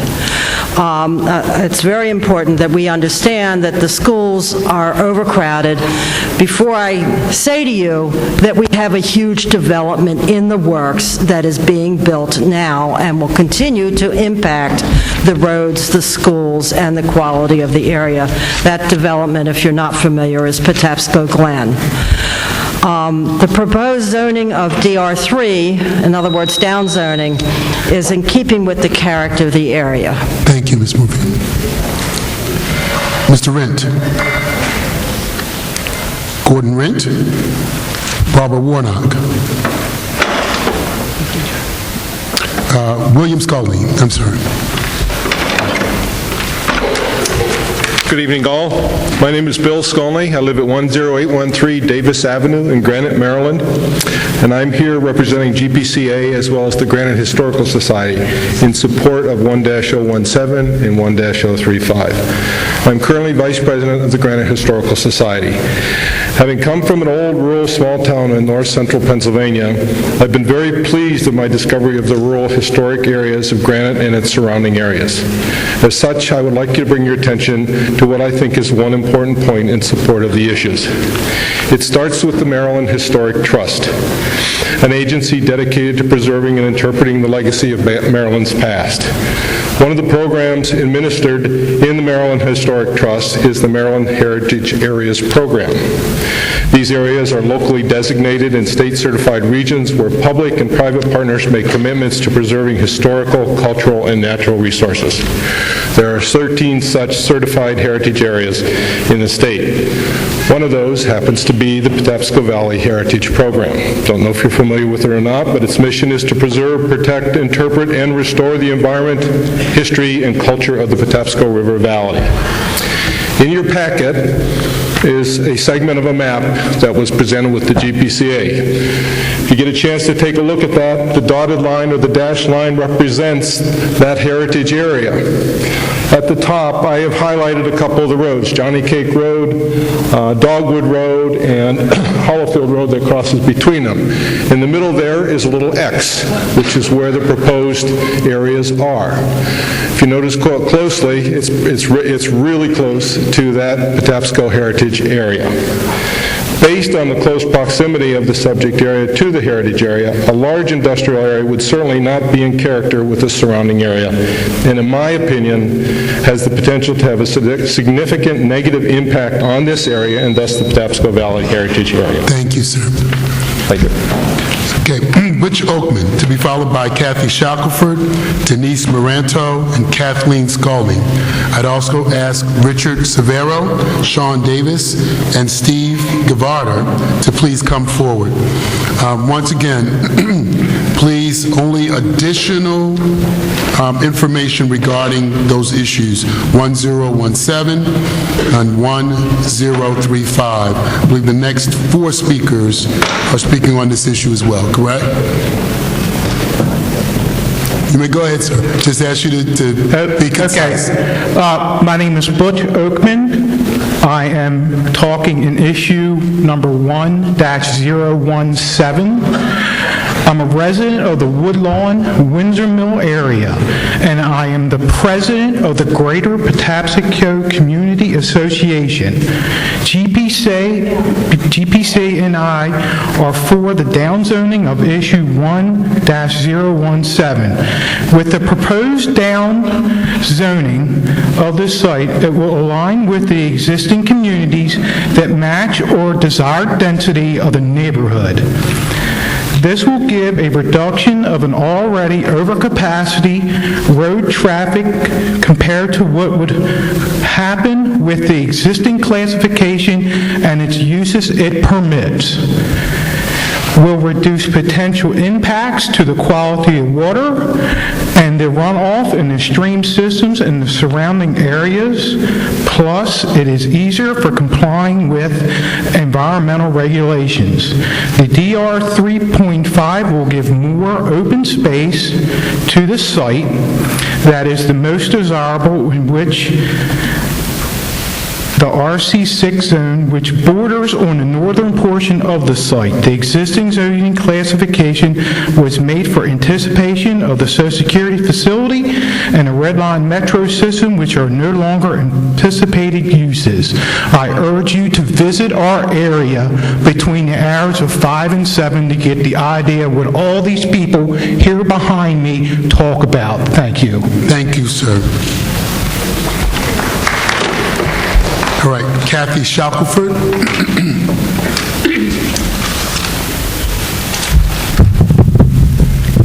Good evening. My name's Kathy Shackelford, and while I am a member of the GPCA, I speak to you today as a resident who lives along Dogwood Road. We moved to Dogwood Road 17 years ago, and our property, and all along Dogwood, as well as at the top of the hill on the properties that are being intensely developed, were all zoned RC6 because there was recognition of the fact that we live in a uniquely wonderful but sensitive environmental area. My property has the Dogwood Run running through it, which is one of the major feeders for our water that we drink in the city, not in my property. But the fact that it was zoned as it was, rezoned in 2008 to allow light industrial and other uses and intense development, goes against everything that was even recognized by the federal agency that was going to build a computer center up on the same site and turned it down due to its environmental sensitivity. I brought to you today pictures that show the detriment to Dogwood Road, which, like Johnny Cake, is very narrow, no shoulders, steep slopes on either side, and our road has been redesignated as a minor collector. We have semis pulling down wires, and the road bed is totally undermined. I find chunks of asphalt in my pasture, and it is eroding the floodplain that is my pasture. This same situation exists on Johnny Cake Road, and I urge you to please look at the pictures I brought as evidence of this. And I am trying to be in support of CZMP 117 and 135. Thank you. Thank you, Ms. Shackelford. We're going to move to Ms. Denise Moranto, who will be the 51st person to present this evening out of what we are going to have is 90. In the interest of time and to be respectful for some of the other issues that are before us that have not had an opportunity to be presented, I'm just going to ask once again, this time I'm just going to be very clear, for 1017 and 1035, if you'd like to come up, just simply state who you represent and whether you are opposed or in support of the requested change. Does everybody understand that? All right. I just want to be, once again, there are a number of other issues that have not been addressed. There's only 2 of us left. Actually, I think there are more. There are actually more. So they may not be with GPCA, but there are other people that want to speak on the issue. So, Ms. Denise Moranto, I'm assuming that is in support of? Is that correct? Yes, but I do have some different things to say. I'm going to give you just a couple moments to say it. Go ahead. Come on up. And once again, and I understand, I appreciate what GPCA does, and I appreciate your support for the issues. This board is pretty sharp, and I think we have heard everything that needs to be said tonight, quite frankly. But I'm going to, Ms. Moranto, I'm going to allow you that opportunity. Please go right ahead, but please be short. And the person after me? Go right ahead. Well, I'm the secretary of GPCA. I live at 3101 Rice's Lane, 21244 in Windsor Mill. And yes, I'm for the 2 issues. And we do want to bring up, it has been already mentioned, that the Patapsco Granite Community Plan, which is part of the master plan, protects and stabilizes our area, which adjoins 117 and 35. And our area is rural conservancy. And our community plan was written because of the need to stabilize and protect in the face of development pressure, land use, and zoning issues. And the few new homes in the Granite area are clustered with large swaths of land. Appendix B of the Patapsco Granite Community Plan lists hundreds of historic homes, barns, churches, cemeteries, slave quarters, the granite quarry, and other sites. Of course, our rural roads are overwhelmed, the ones leading to the two issues, and we do feel that a residential community located there would be a much better fit environmentally and would blend in with the established residential community and with Patapsco Granite. Thank you. Ms. Scully. Very quickly, yes. Thank you for your indulgence. As you can see, this is an extremely important matter. My name is Kathleen Scully. I am the current zoning chair of GPCA, and you may notice that I am signed on this petition. There are a couple of points that have not been made that do need to be brought to your attention. One is, as is obvious, this was an aberration. When it was zoned in 2008, neither the board nor the staff supported it. There was no justification for it, and there's been no justification during the interim. When the planning staff, when we inquired as to why the comment and recommendation of the planning staff was against this, we were told that there was some kind of vague reference to the renewed extension of Security Boulevard. There is not a single word anywhere in anything that I can find that supports that statement. There is no extension, as far as we know, of Security Boulevard, so we do not know what that means. In addition to that, there is already written commitment from the county executive on behalf of the Baltimore County government to the current master plan and to the successive master plan in 2030 to do the kind of sustainable communities, the kind of environmental protection, and the kind of resource commitment that this downzoning represents. And there are two other things that you need to look at that are significant here. There is no justification for business zoning where it is, because immediately adjoining this is now the large opportunity zone designated by the governor, which includes Security Mall and includes and extends the Woodlawn Commercial Revitalization Plan. There is no justification for this. Thank you for your patience, and we rely on you to do the right thing. Thank you, Ms. Coleman. All right.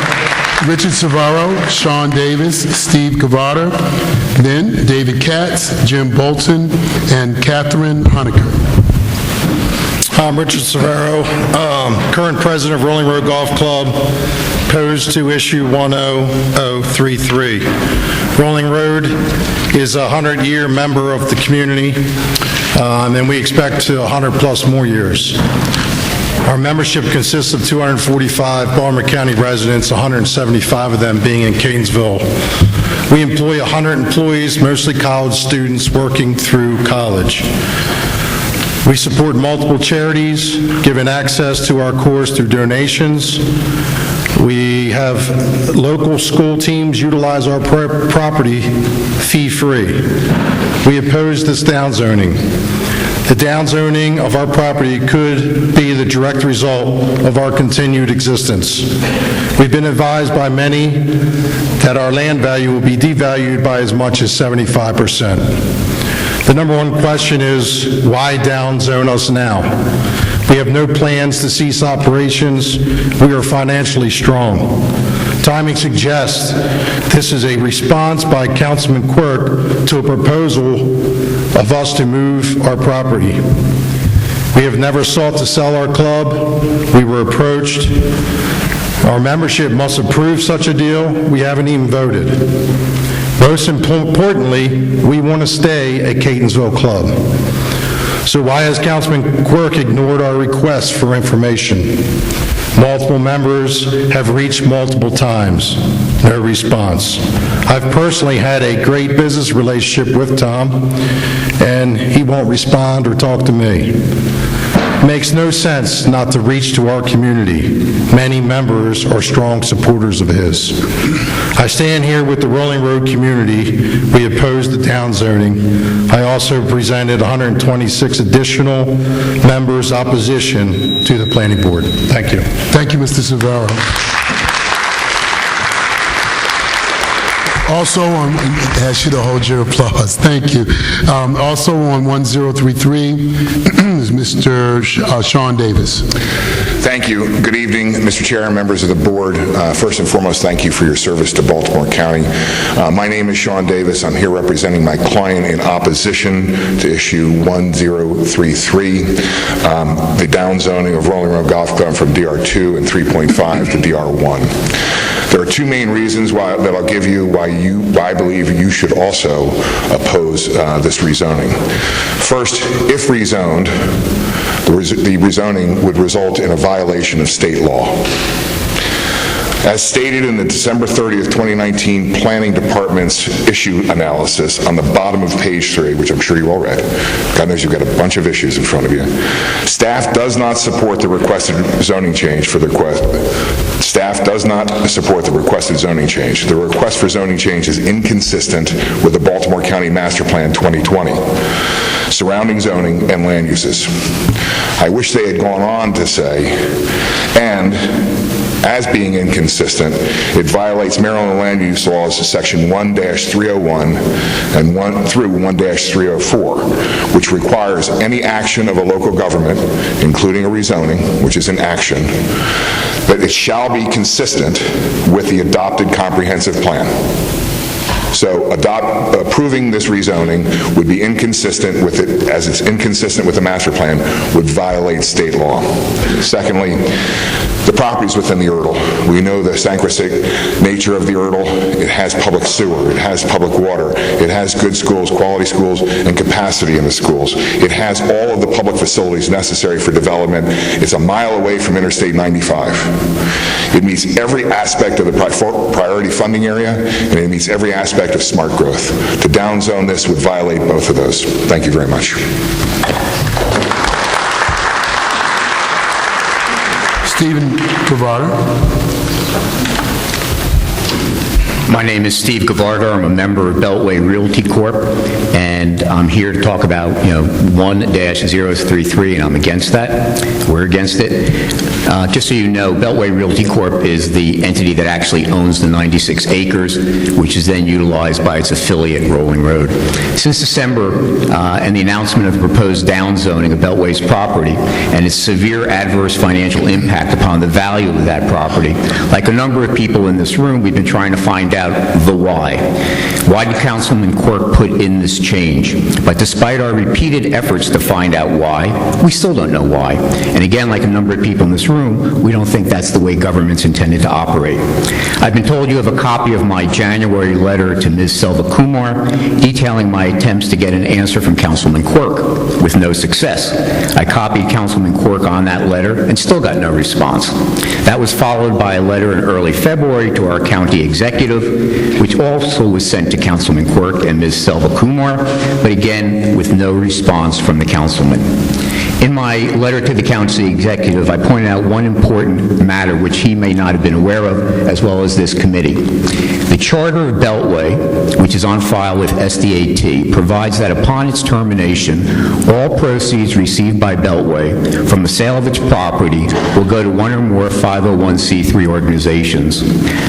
Those organizations will be chosen by the board of Beltway, and like most of those operating in Baltimore, most likely those operating in Baltimore County, organizations like a church, synagogue, or mosque, an educational institution like UMBC or CCBC, or social service organizations that help, for example, crime victims here in Baltimore County. But the proposed downzoning takes those funds away from those organizations, and more importantly, the people those organizations help, often in life crisis situations. That's another reason why you should be voting against this change. Thank you, Mr. Guevara. David Katz. Following David Katz will be Jim Bolton, Catherine Honecker, Scott Barnes. Mr. Katz. Good evening. It's my pleasure to speak to the commission this evening. My name is David Katz, attorney with Katz Day, LLC, here on behalf of my client, Revere Development, Beltway Realty Corporation, with regards to item 1-033. The basis of my testimony this evening is to urge the Planning Commission to deny the requested downzoning of the property to R1 and to stress the unintended consequences, legal and otherwise, that could occur should the property be downzoned. As you heard from Mr. Davis, the 2020 master plan clearly does not recommend this downzoning, and to have a downzoning inconsistent with the master plan is potentially illegal. Again, as Mr. Davis noted, this property has adequate public facilities, more than enough capacity. It would be a waste of county resources to downzone this property. The most important thing I'd like to speak to is the potential for inverse condemnation. Agency comments noted that there would be a significant diminution of value as a result of the downzoning. Now, there was a recent article in the Baltimore Sun where Councilman Quirk was noted as preferring the property to be used as a golf course or park. If it's to be used as a public park, that requires the county to acquire it. And in that process, the county needs to obtain an appraisal and pay a fair market value for the property for public purpose. This act of potentially zoning it's being done systematically to deleverage the owner and to downgrade the value of the property to allow for an easier acquisition process on behalf of the county. If it's downzoned, it's worth less, therefore the county can pay less for its public park. It's not fair, nor is it legal to do to the owner. That's all I have. Thank you. Thank you, sir. Jim Bolton. Good evening. I'm a resident of Catonsville. I live on Mellor Avenue.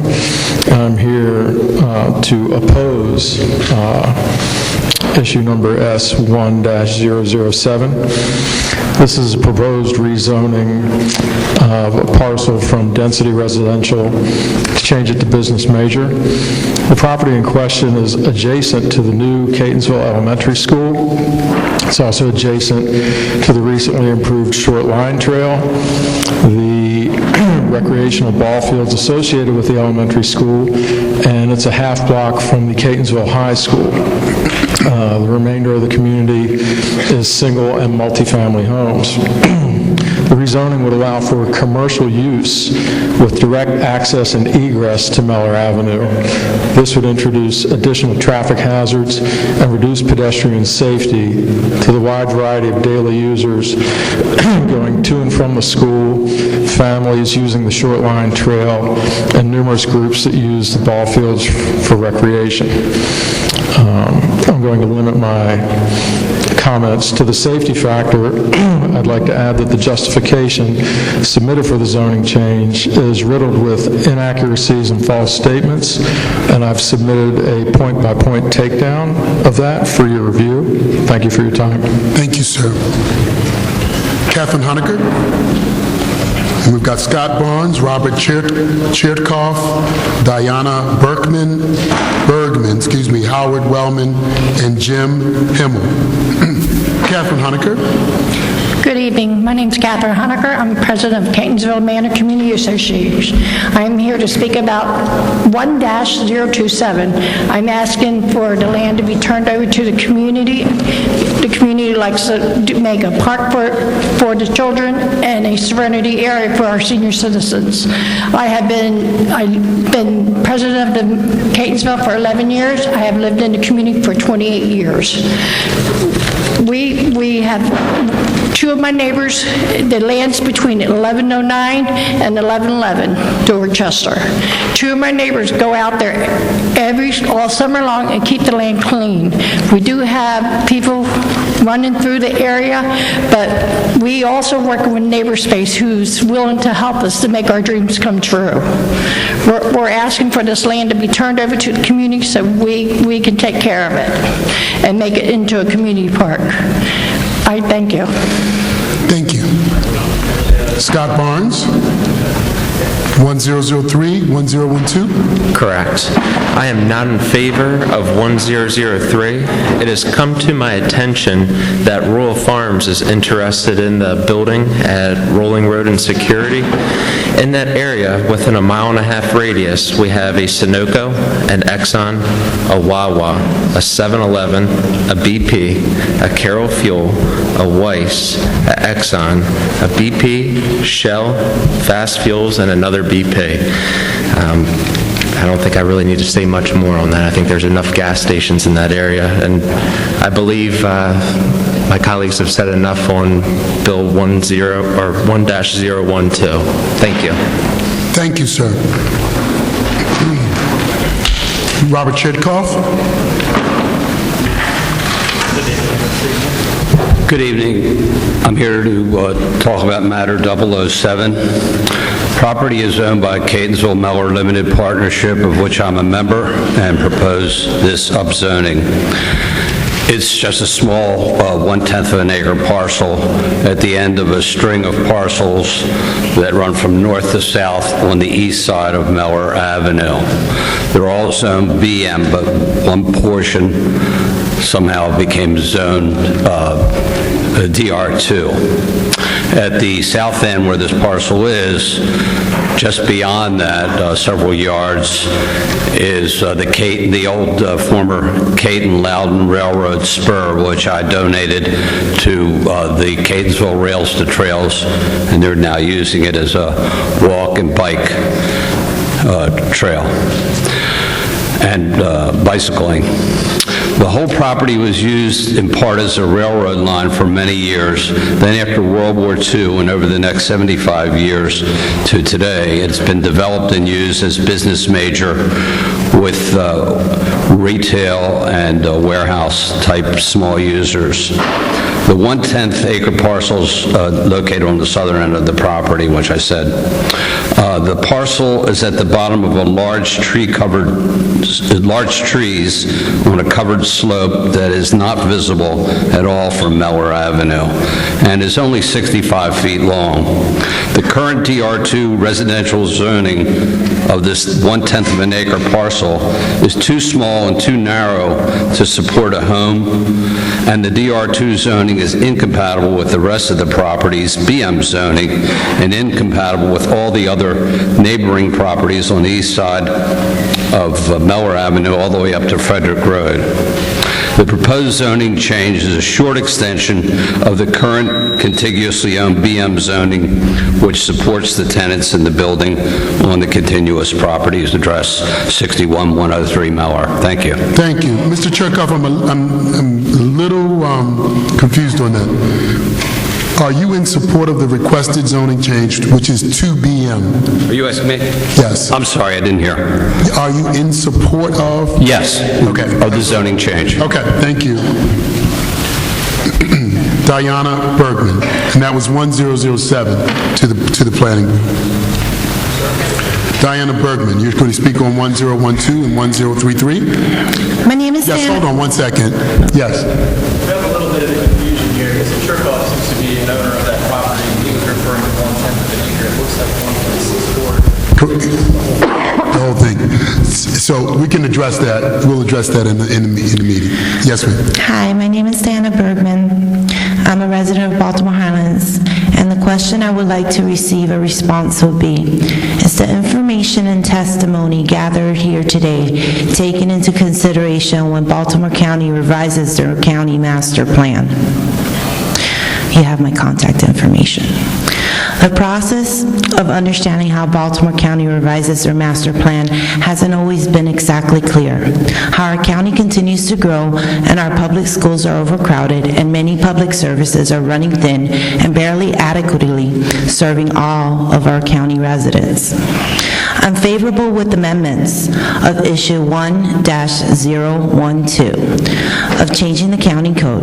Let's talk about partnerships with major mainstream companies about fixing the current issues at that intersection and help us clean up and fix what we currently have. It seems the resource we need to make our community better never get here. Why not seize the opportunity to beautify our community?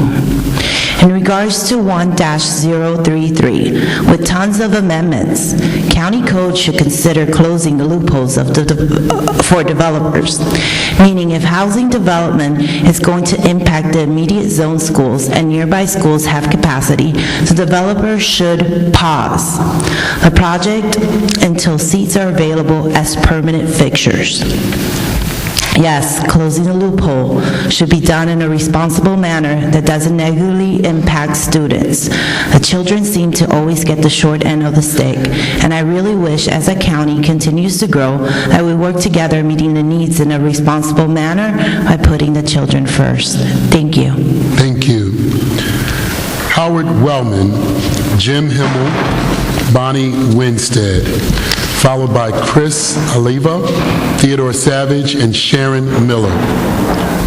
Mr. Wellman. Good evening. I'm a resident at 5112 South Rolling Road in Relay. I'm here to speak in support of 1-019, the downzoning of the Relay Historic District. I am the Historic Preservation Liaison between the Relay community and the Landmarks Preservation Commission, and in that role for the last 6 years, I have never spoken to a member of the Relay community, a resident of the Historic District, who is in favor of high-density development in the region. Limited single-family home construction, which is appropriate to the style of the historic district, is appropriate, but not potential high-density development, which is why we are hoping to downzone the entire district in order to bring it into balance with the regulations used by Landmarks Preservation Commission for approving new construction. Now, also, speaking as a resident living right on South Rolling Road, I would like to speak to the fact that the infrastructure of the Relay community is totally inadequate to deal with any future development. The roads are in poor maintenance. The waterworks fail on a regular basis. We are simply not set up to handle more construction and more residential buildings. Thank you very much. Thank you, Mr. Wellman.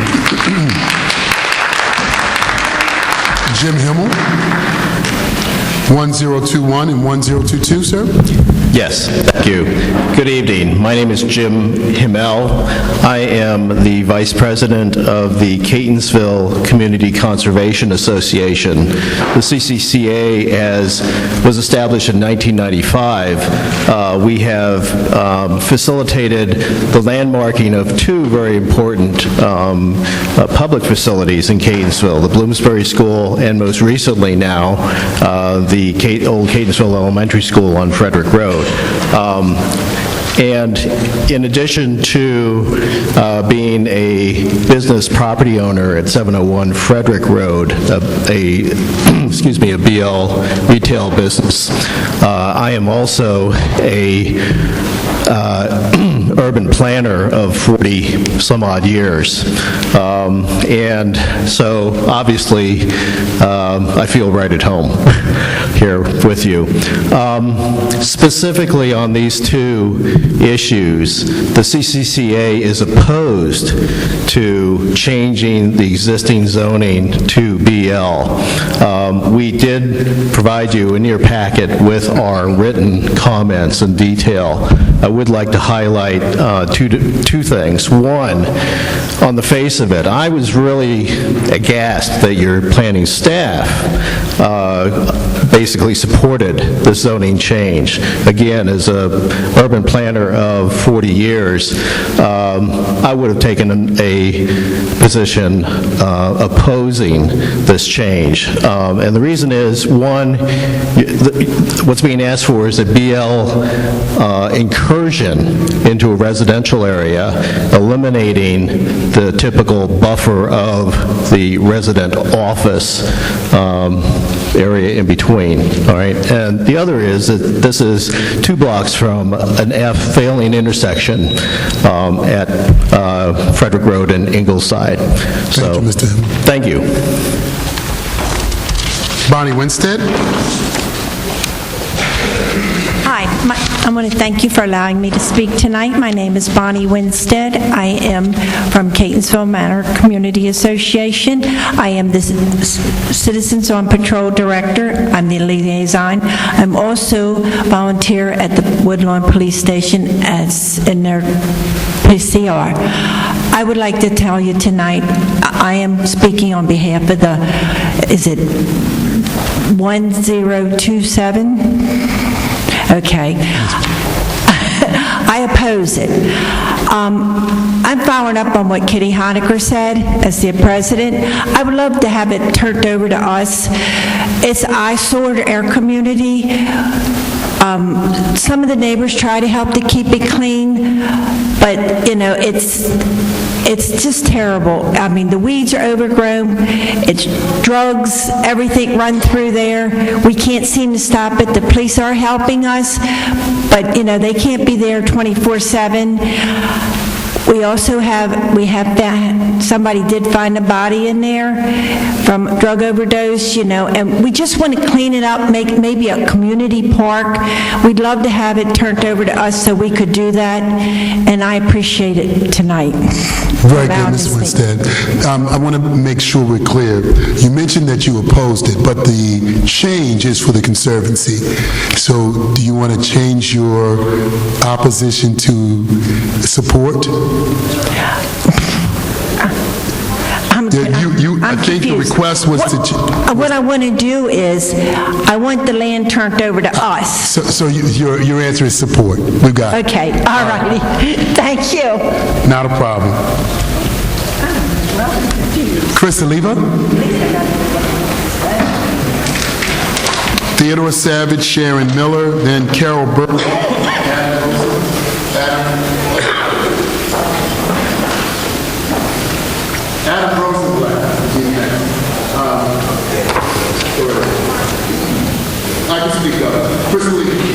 Hi, good evening. I'm here to speak in opposition to 1-003 and 1-012. I work in the energy industry, and there have been major changes that have been occurring in the energy industry. The traditional gas stations were in vertically integrated business models run by the major oil companies, and that has since changed drastically. And now there are new entrants in the market, Wawa, Royal Farms, and the others. And the effect it can have is drastic and can create blighting. On Main Street in Reisterstown, there were 4 properties that were wiped out, and in fact there's a couple of zoning requests in that district to remove the automotive services. What I would say is that the Planning Board and Baltimore County need to very carefully consider the repercussions of citing new gas stations and, creating blight, unintentionally perhaps, but so accordingly, I think that when you're here, and both of these requests are inconsistent with the master plan, and as some of the speakers have said, it has to be in conformity with the master plan for the zoning to be granted. So I would just urge you to carefully consider these. There's 25 requests for automotive services gas stations in all 7 districts in Baltimore County, and so this issue is very, very in the forefront. It's one of the few Amazon-proof businesses, and that's why there's such a great interest in it. I thank you very much. Thank you, sir. Theodore Savage.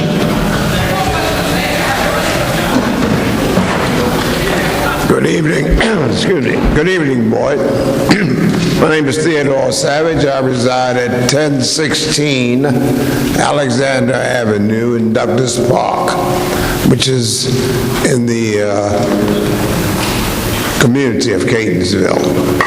I oppose CZMP 1-001 of a possibility of converting part of the Staples parking lot to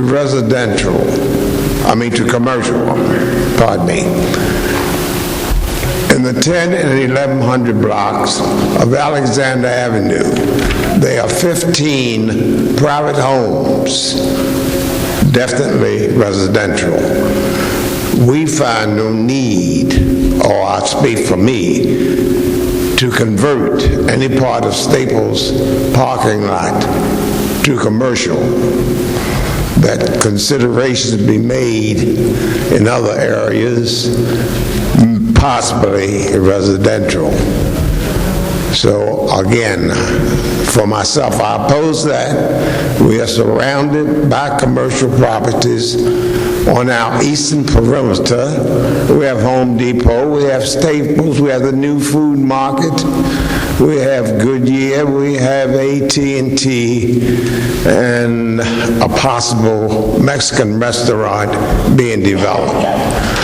So I will leave the board to consider that, and thank you very much, and have a good evening. Thank you, Mr. Savage. Sharon Miller, and once again, we'll have Carol Burley, Adam Rosenblatt, Timothy White, Heather Eggers, and Harris Janot. Ms. Miller, go right ahead. Good evening. My name is Sharon Miller. I live at 1007 Alexander Avenue, along with my husband, Jim. He's had that house for over 23 years, and it is alongside of the portion of the parking lot that they're requesting to be rezoned. I believe that's 1001. We oppose that. We already deal with a number of things with that parking lot. People going over there. The part of the parking lot that they want to change is not used by the store at all. It's the only people who really use it for parking are the Baltimore County Police Department. When they sit back there in the middle of the night, because I see them out my window when I'm washing dishes. And other people that come over there to do things that they're not supposed to be doing back there. We find garbage that gets on our property. We're the only house on that side of the street, so everything that comes on the parking lot there winds up in our yard. Our house backs up to the other side of the parking for Staples. We hear the noise from the people, when the weather is good, we hear the noise from all the people that come in and they hang down at the parking lot on the lower side where Home Depot is, and they race out on Route 40, and they get on the Beltway and go down to the stretch of road down off of 70 where they go under Racing State Police who are back there all the time trying to get them, and they don't. The noise is ridiculous, and the trash that we get is not necessary. It affects our property directly. It would affect our neighbors because their houses run right across the street from it. So I don't see any need to change the zoning to a BM zoning because they're not using it for any commercial basis unless they're planning on building something back there. Thank you. Thank you. Carol Burley. Good evening, Board. My name is Anthony Brown, and I live at 1120 Alexander Avenue. I've been a homeowner there for approximately 23 years. All my kids were raised there, educated in Baltimore County. They went to school, the University of Maryland. They all have graduated.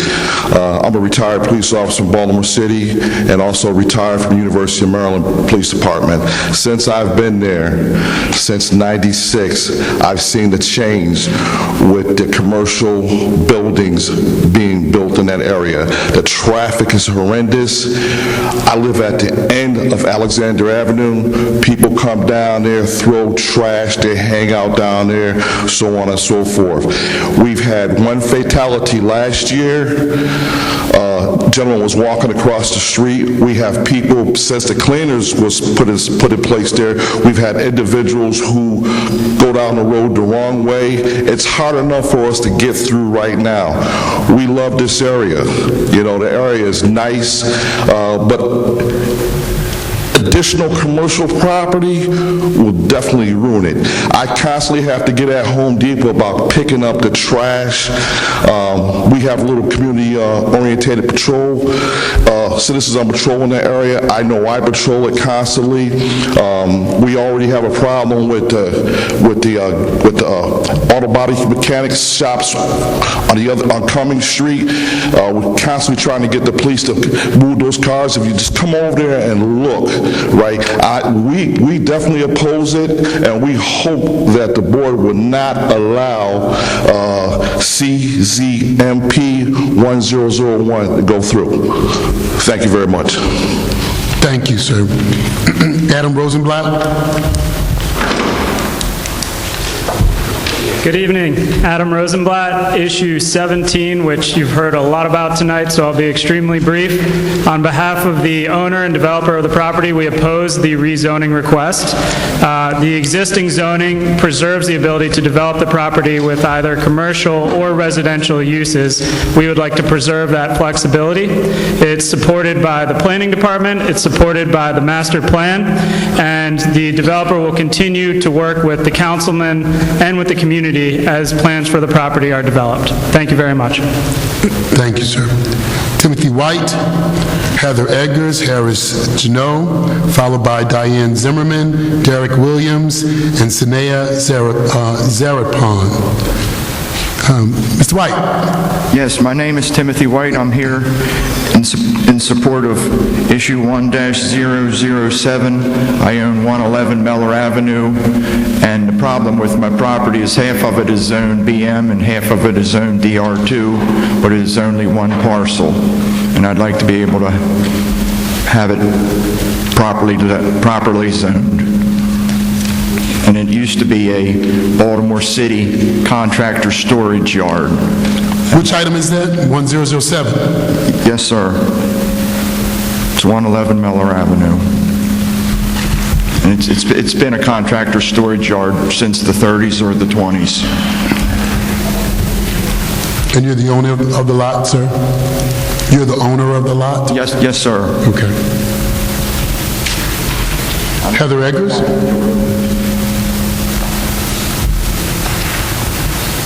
Heather Eggers, Harris Janot,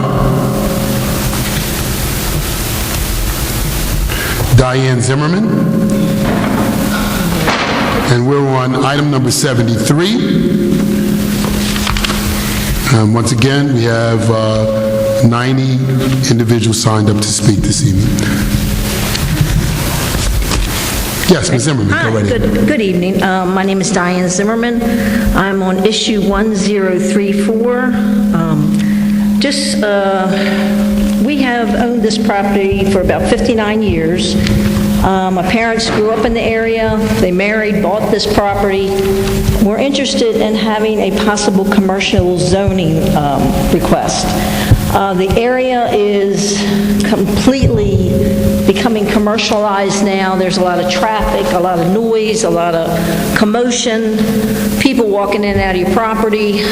So we would really like this to be looked at, and maybe a possible zoning change. That's all I can say. All right, thank you. Thank you.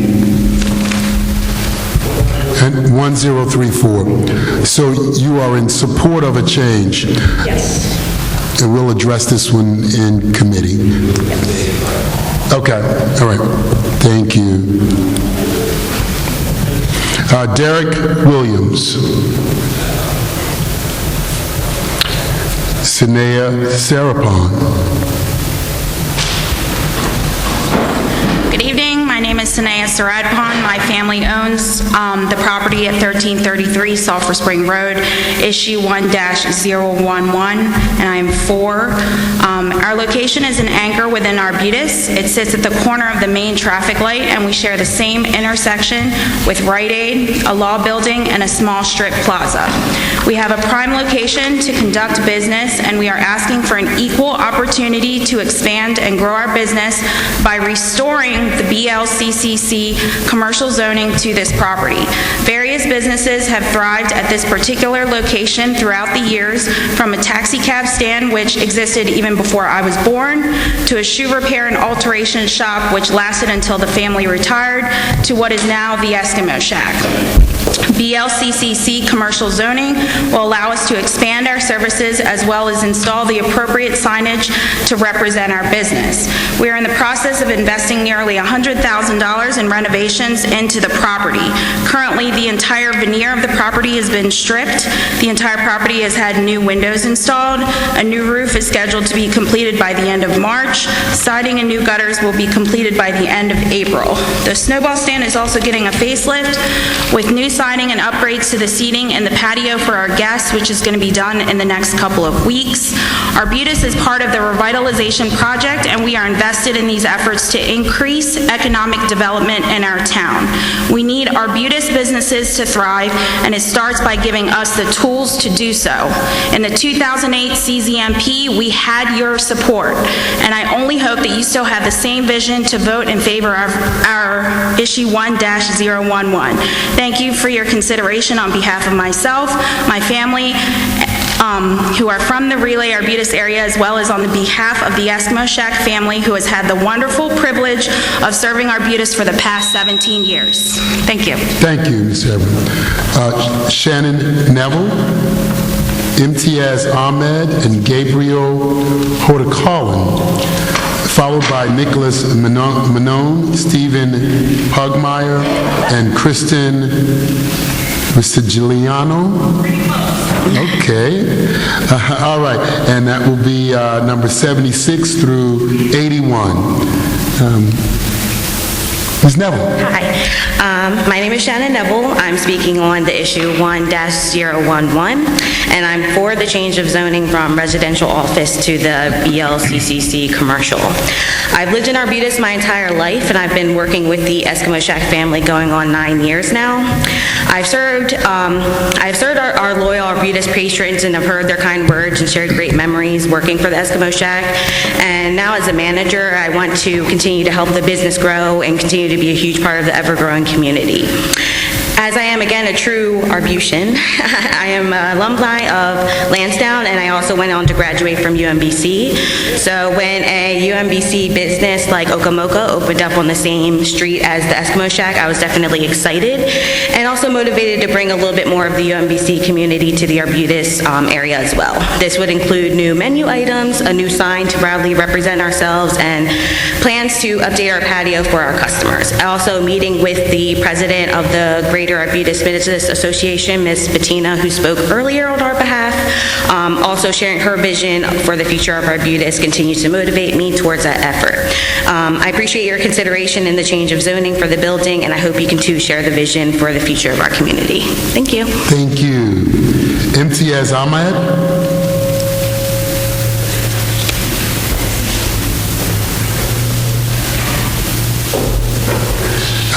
Gabriel Horticolin. Good evening.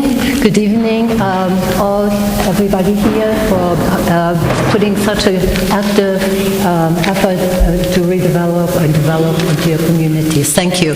And you, dear board, thank you very much for being here. And I'd like to laud as well the efforts of Baltimore County to extend the to bridge the geographical divide of uptown, downtown. I'm a resident of Relay and have been working on the Patapsco Heritage Greenway for the last 20-some years, so visions can come to fruition. We went through different consultants' management plans, which the county had approved, both counties, which Howard County and Baltimore County, and which in a way established Relay together with Elkridge on the other side as anchors to the Patapsco Heritage Greenview Valley. A curator friend from the German Museum of Technology gave me a wedding present etching before I even set foot in this country, and it was of the viaduct. Relay had a significance and throughout in engineering, ingenuity, innovation throughout the 19th century. Even had Gerstner establish infrastructure study because old world people were fascinated by how America expanded from one coast to the other within 200 years. And really, it's like a gateway to American history. We have like different Civil War, Washington, Rimbaud Shaw, Revolutionary Trail. We have so much going on with transportation, first leg of the railroad, information, Morses, telegraph. It needs to be preserved, its significant identity. Thank you very much. Nicholas Manone. Hello, my name's Nicholas Manone, and I'm addressing 1006. And basically, I've been in my house for 36 years. I live directly across from that parcel of land that it was a parking lot originally, and for the last 36 years, I've been witnessing different companies coming in and out. And what it is zoned now, the community is a little upset because of the tractor trailers that we're pulling in there, the heavy equipment, blocking up that street. We got Baltimore County Engine Station number 5 on the corner, then we got a landscaping business, and then you have this parcel of land that's between Halethorpe Farms Road and Halethorpe Avenue, and I'm the first house on the left. So I just seeing this for all 36 years. And when you get a group of men or a group of people after work, some of them want to drink, some of them want to, talk loud, urinate. They have to have some facilities over there. The infrastructure of a parking lot with heavy equipment, if that's what I'm hearing is going on there, there's a lot of chemicals, there's a lot of young kids coming in the neighborhood with families. I got grandkids now living with me. It's just, but what we really have to do, if you're going to go forward, we have to take Halethorpe Avenue and make that no entrance for this.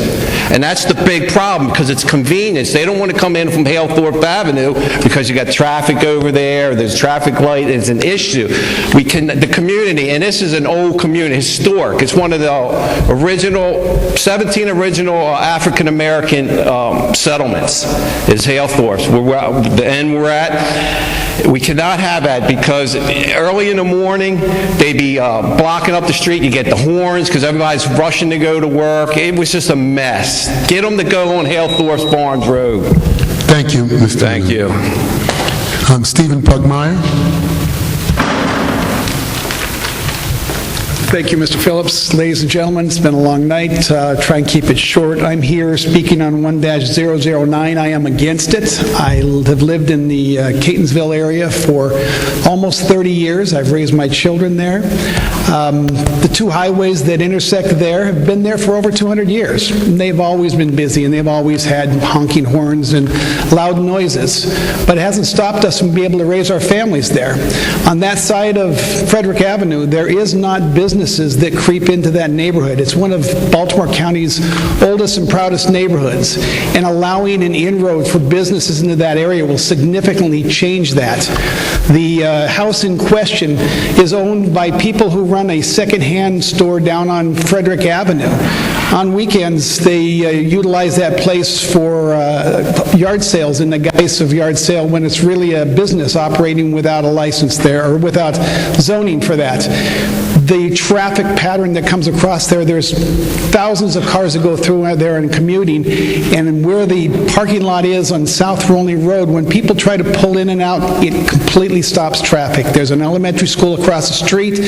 By doing that, it makes it a danger for those that are walking to and from the school, and I just don't see a reason for that. The comment was made by the owners that they have a house there with 7 bedrooms, and who in their right mind would raise their children? I would. I'd raise my children there. Thank you. Thank you, Ms. Kristen. And as you come, Alan Miller, James Footsman, Therese Traham, please come forward. Go right ahead. It's Chris Risigliano, 1602 South Rolling Road in Relay. I'm speaking in support of down zoning for the Relay Historic District 1019. We've talked a little bit about the historic significance of Relay and the importance of keeping that. I would like to specifically talk about the traffic hazards going through South Rolling Road. These roads were built, not even built. They've been in existence since the 1800s, following pig paths, horse-drawn paths. They're not set up for increased traffic. It's single lane, 25 miles all the way through. If you've driven through Relay, you know that it twists and turns. Our house is at the epicenter of that, right at the Welcome to Relay train sign, so we hear the traffic every day. We hear the honking of the horns. We see the school buses coming. There are 2 morning bus stops right across from our house. There's the Relay Elementary School where children walk to. There's the Relay Children's Center just down the street from us. There are additional bus stops down the way. We are at capacity for traffic as it is. Then we've added the Guinness Brewery development. We've added a 150-plus townhouse unit at the corner of Clark and Cedar Boulevard. Route 1 traffic now, with the changing in traffic patterning, has significantly increased the amount of traffic going past our house. We rarely get any protection from the Baltimore County Police. Today was actually the first time in the 4 years we've lived there that I saw a traffic stop on Rolling Road. It's become a cut-through for people who want to bypass the Route 1 traffic. I urge you to consider not allowing any additional development that's going to bring more traffic hazards to our children in the community. Thank you. Thank you. Alan Miller. Alan Miller. James Footsman.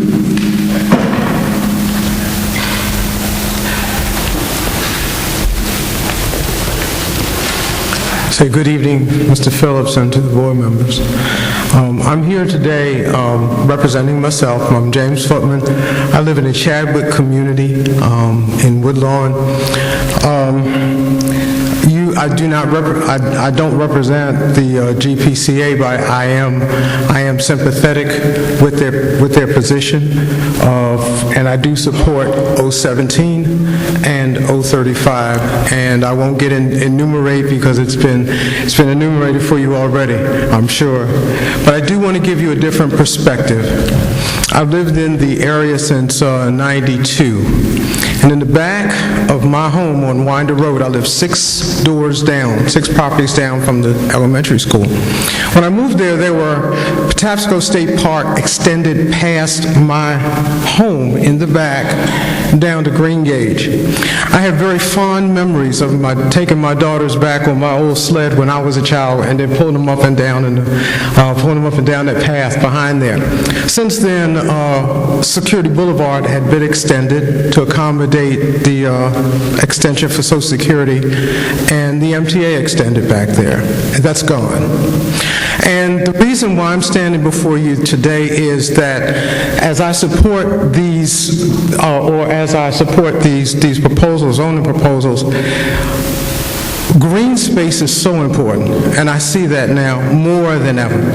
Green space is so important, and we're developed so much that we're losing everything. 20 years ago, I used to serve as PTA president, 20 years ago, when we were going through zoning for the new school that was being built. The person from planning said, this area is incredibly dense, which means a euphemism for it's overdeveloped. We don't need any more development. Thank you. Thank you, Mr. Footman. Therese Trainum, Dawn Shute, John Henricks, please come forward. And then I'm going to announce the last 4 names as well. Ben Pylan, Larry Somerville, Emily Moore, and Kay Powell. We are on speaker number 84. Go right ahead, Ms. Trainum. Hello. Good evening. This is concerning issue 028, which I think is the flour mill at the Ellicott City Bridge. Am I correct? 028. 27. You shook your head. 27 yes. Frederick Road. Pardon? 27 Frederick Road. Yes. I don't know the actual address, but I know the area. I lived there for 30 years. I live in Catonsville now. I was involved when we were doing the parking lot on Oella Avenue for Ellicott City shoppers, and some of the issues that came up, and I hope are being addressed on this parking lot, especially where it's located, right at the bridge. I'm sure all of you know about the parking on both sides of Frederick Road and going in and out of Ellicott City, turning onto Westchester, turning onto Oella. So with this, I think it's a parking lot proposal, that there will be serious consideration given to ingress and egress. I am suggesting that ingress be at the bridge, and I don't know if that hill permits an egress or you all are going to do something to it. Further down, it would be a right turn only. And the other thing we had a problem with were the lights on the Oella Avenue parking lot. They were originally, I think, the Acorn, like on Main Street in Ellicott City, and we requested that they be the boxes turned down so that we wouldn't have all that light pollution in the area. And I think that's all I have to talk about, and I thank you for your time. Thank you. Dawn Shute. Good evening. Hi, my name is Dawn Stout, and I live on the corner of, no problem, on the corner of Hilltop and Valley Road in Catonsville, adjacent from the Rolling Road Golf Course. So, of course, I'm here in support of I-033, supporting the rezoning for DR1, one home per acre as opposed to the 3 homes per acre. And the reason being, as much as we would love to have that Rolling Road Golf Course stay a golf course, that we have seen all kinds of articles and we've heard rumors that this particular piece of property is going to be sold or developed into commercial property. And it is surrounded by our high school and residents. It would be a commercial property in the middle of our neighborhood. So despite what the gentleman that came up here and spoke that they weren't interested in selling, we also heard from Ribera Development, who is here tonight, telling us in support of, and opposed to the rezoning, and we see that it's a game. We feel like we're pawns in a game of chess. They are planning to do something with that property, so we'd much rather have 1 home per acre than some commercial use of property that Ribera Development is seeking to do to that.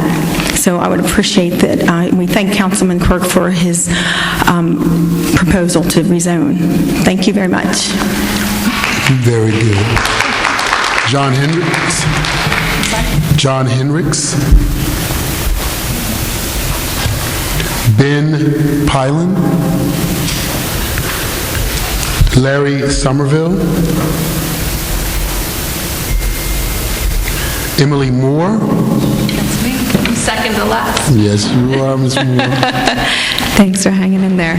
My name is Emily Moore. I'm a resident of Catonsville. I live out on McCurley. It's right near Newburgh. I'm here because I want to support 1033 to downsize to 1 house per acre. Like the previous speaker just said, it's very clear that things are moving in the direction that the property will probably be sold to a developer.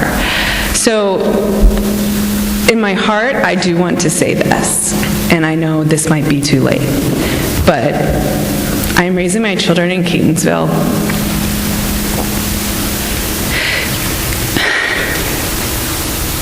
You can always build another house, but you cannot make more land. And I have to say that the green space is really wonderful. So I hope that we keep as much green space of what we have. Thank you so much for your time. I do hope that you consider the trees and our green space. Thank you. Kay Powell, our last speaker of the night, Ms. Powell. Welcome. I think I'm last. Yay. Thanks for hanging in there with me. My name is Kay Powell, and I live in the Drexel Woods townhome community, and I'm here representing the Drexel Woods HOA. I'll be very brief. We oppose case 1015, the zoning changes. We feel it would could affect our property values, and it would definitely cause our quality of life to go down. The lot adjacent to Drexel Drive is landlocked, so also there's no access to it. The density is quite thick there anyway, and I recently moved there to retire, and I'm coming from Woodbine in Carroll County, where it was quiet and lots of woods, and that's the thing that attracted me to this neighborhood, was the quiet and the woods, and more congestion and more people and more traffic and more crime is not going to help our neighborhood. Please help us save our beautiful neighborhood next to the park. Thank you. Thank you. Well, ladies and gentlemen, we've come to the end of our first CZMP hearing. We thank you all for all of your comments, and our job will now be to, we've all taken notes, and we will reflect upon the presentations that were made this evening. Thank you all for coming.